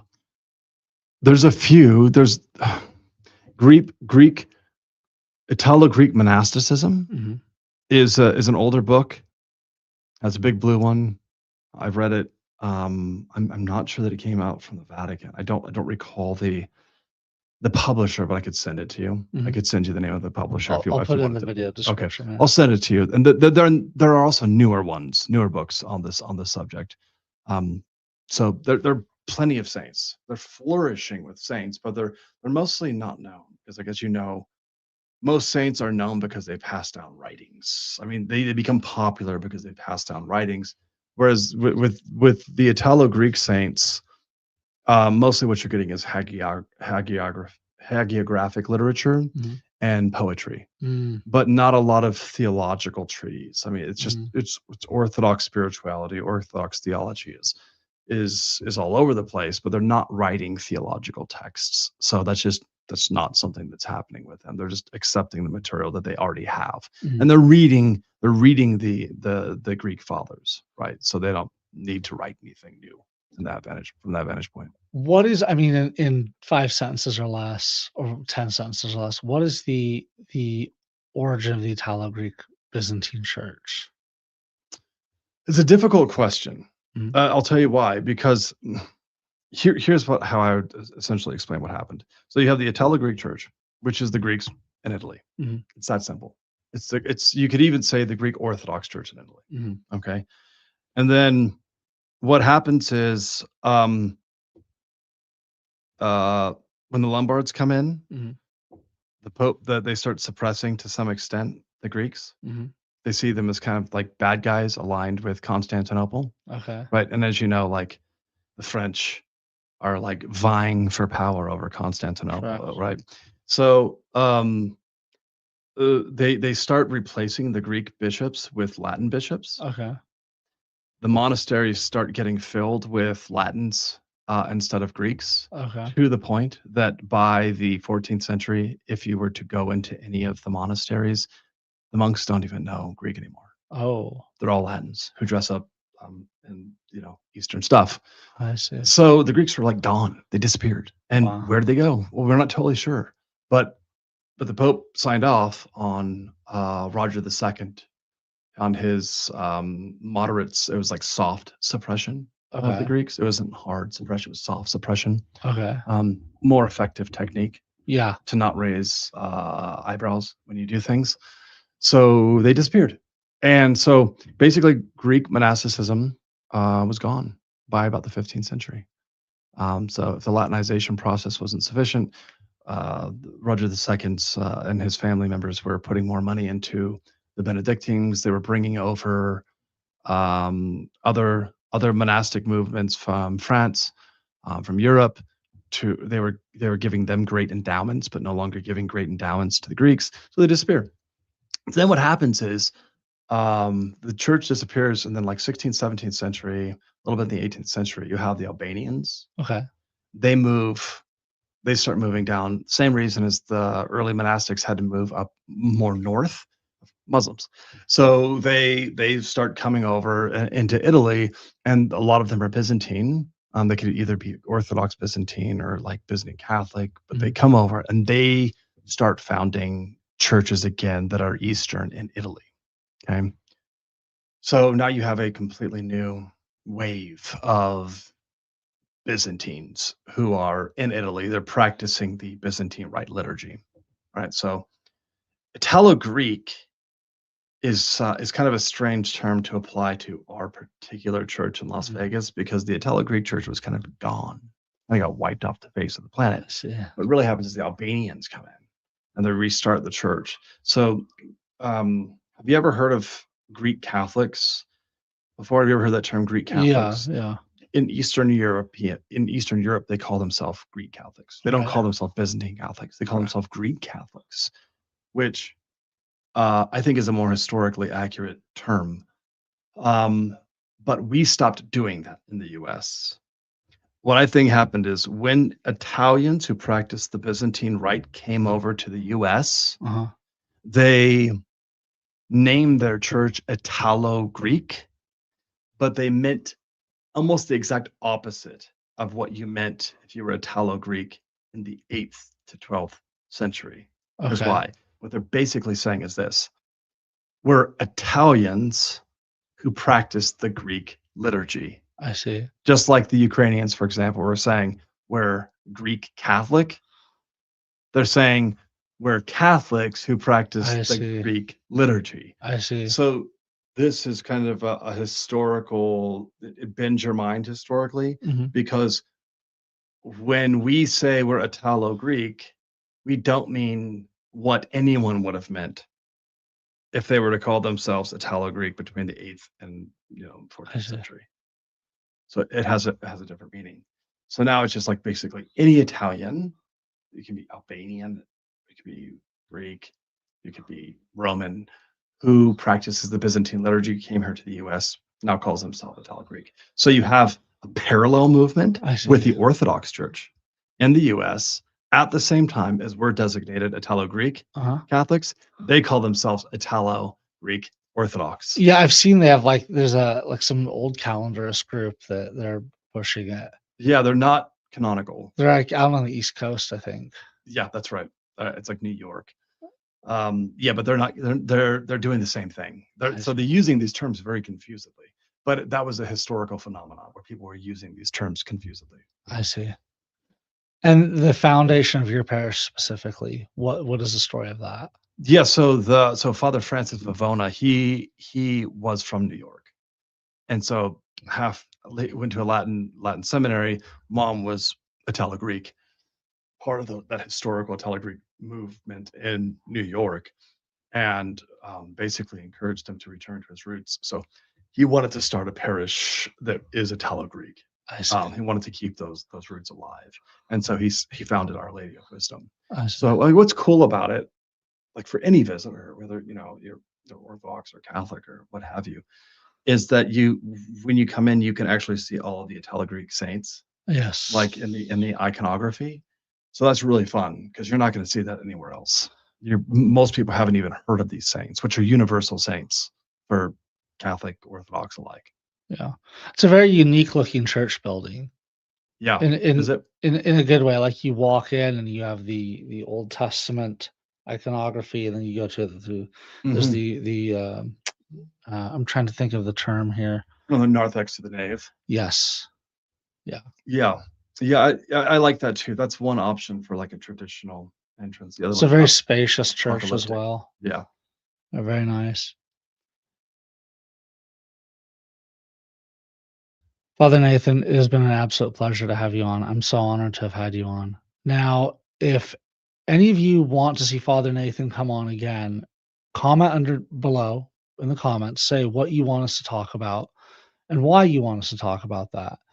And if you think you don't want him to come on again, leave a comment, explain why you don't want him to come on again. Right? Every single time that you leave a comment, it helps us with the algorithm. It plays the algorithm in our favor.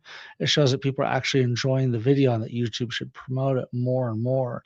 About 70% of our views come from YouTube promoting the video to new people, and that YouTube figures out which videos they should promote based on which ones have the most interaction. So every time you comment, every time you like a comment, every time you dislike a comment, it plays it in our favor. It gets the video promoted. Now, Father Nathan, if someone wants to get in touch with you, where can they reach you? So you can of course email me, but Our Lady of Wisdom is the easiest way to get a hold of me, or you can comment on Search of the Lost podcast. I've been putting out many videos lately just from busyness, but they're old videos which you can reach out to me on by just I'll see that you've said something. So that's another possibility. And I'm going to list you as a collaborator so that they can just simply click on the icon where it shows the one for this channel and then for yours as well, and they can find you there. I'm going to have your contact information in the video description. Sure. Again, if you want to do a debate with me, contact Father Nathan and try and sell him on the topic. And if he thinks it's something that he'd like to host, he'll let me know, and then we can take it from there. And anything else? Yeah, I want to say one more thing, and you can include this or not include it, all according to your desire. But one of the things that some people may not know about you is that a lot of people think of Denny as just an apologist, and I've gotten to know him like since he had the debate at my parish. And there's just like so much more to this man that a lot of people don't realize. You're too kind. We share our great love for Trisagion films. Yeah. I've had many spiritual conversations with him. He's not just an apologist. He's actually he's more fair in his conversation about Catholicism than people realize. He's not, in my opinion, a guy who wants to attack Catholics. He's trying to delve into particular issues, deal with those questions in a historical, logical way, and so maybe a little grace could go a long way in knowing that about him and why I decided to come on a show with him, because I think that sometimes he can get the name by Catholics as like this great opposer of all things Catholic, whereas he seems to be more nuanced than that and actually desiring to address particular areas that he disagrees with. So it's very kind of compliment to you. Thank you so much. Yeah. I'm not worthy of such kind words. Not worthy of such kind words. All right, Father Nathan, I look forward to having you on again, because you will be on again regardless of what people say. Yeah, maybe the more they don't want me on, the better it is. Yeah, more controversy. I don't know. Thank you so much. Yeah, Thank you, always Father.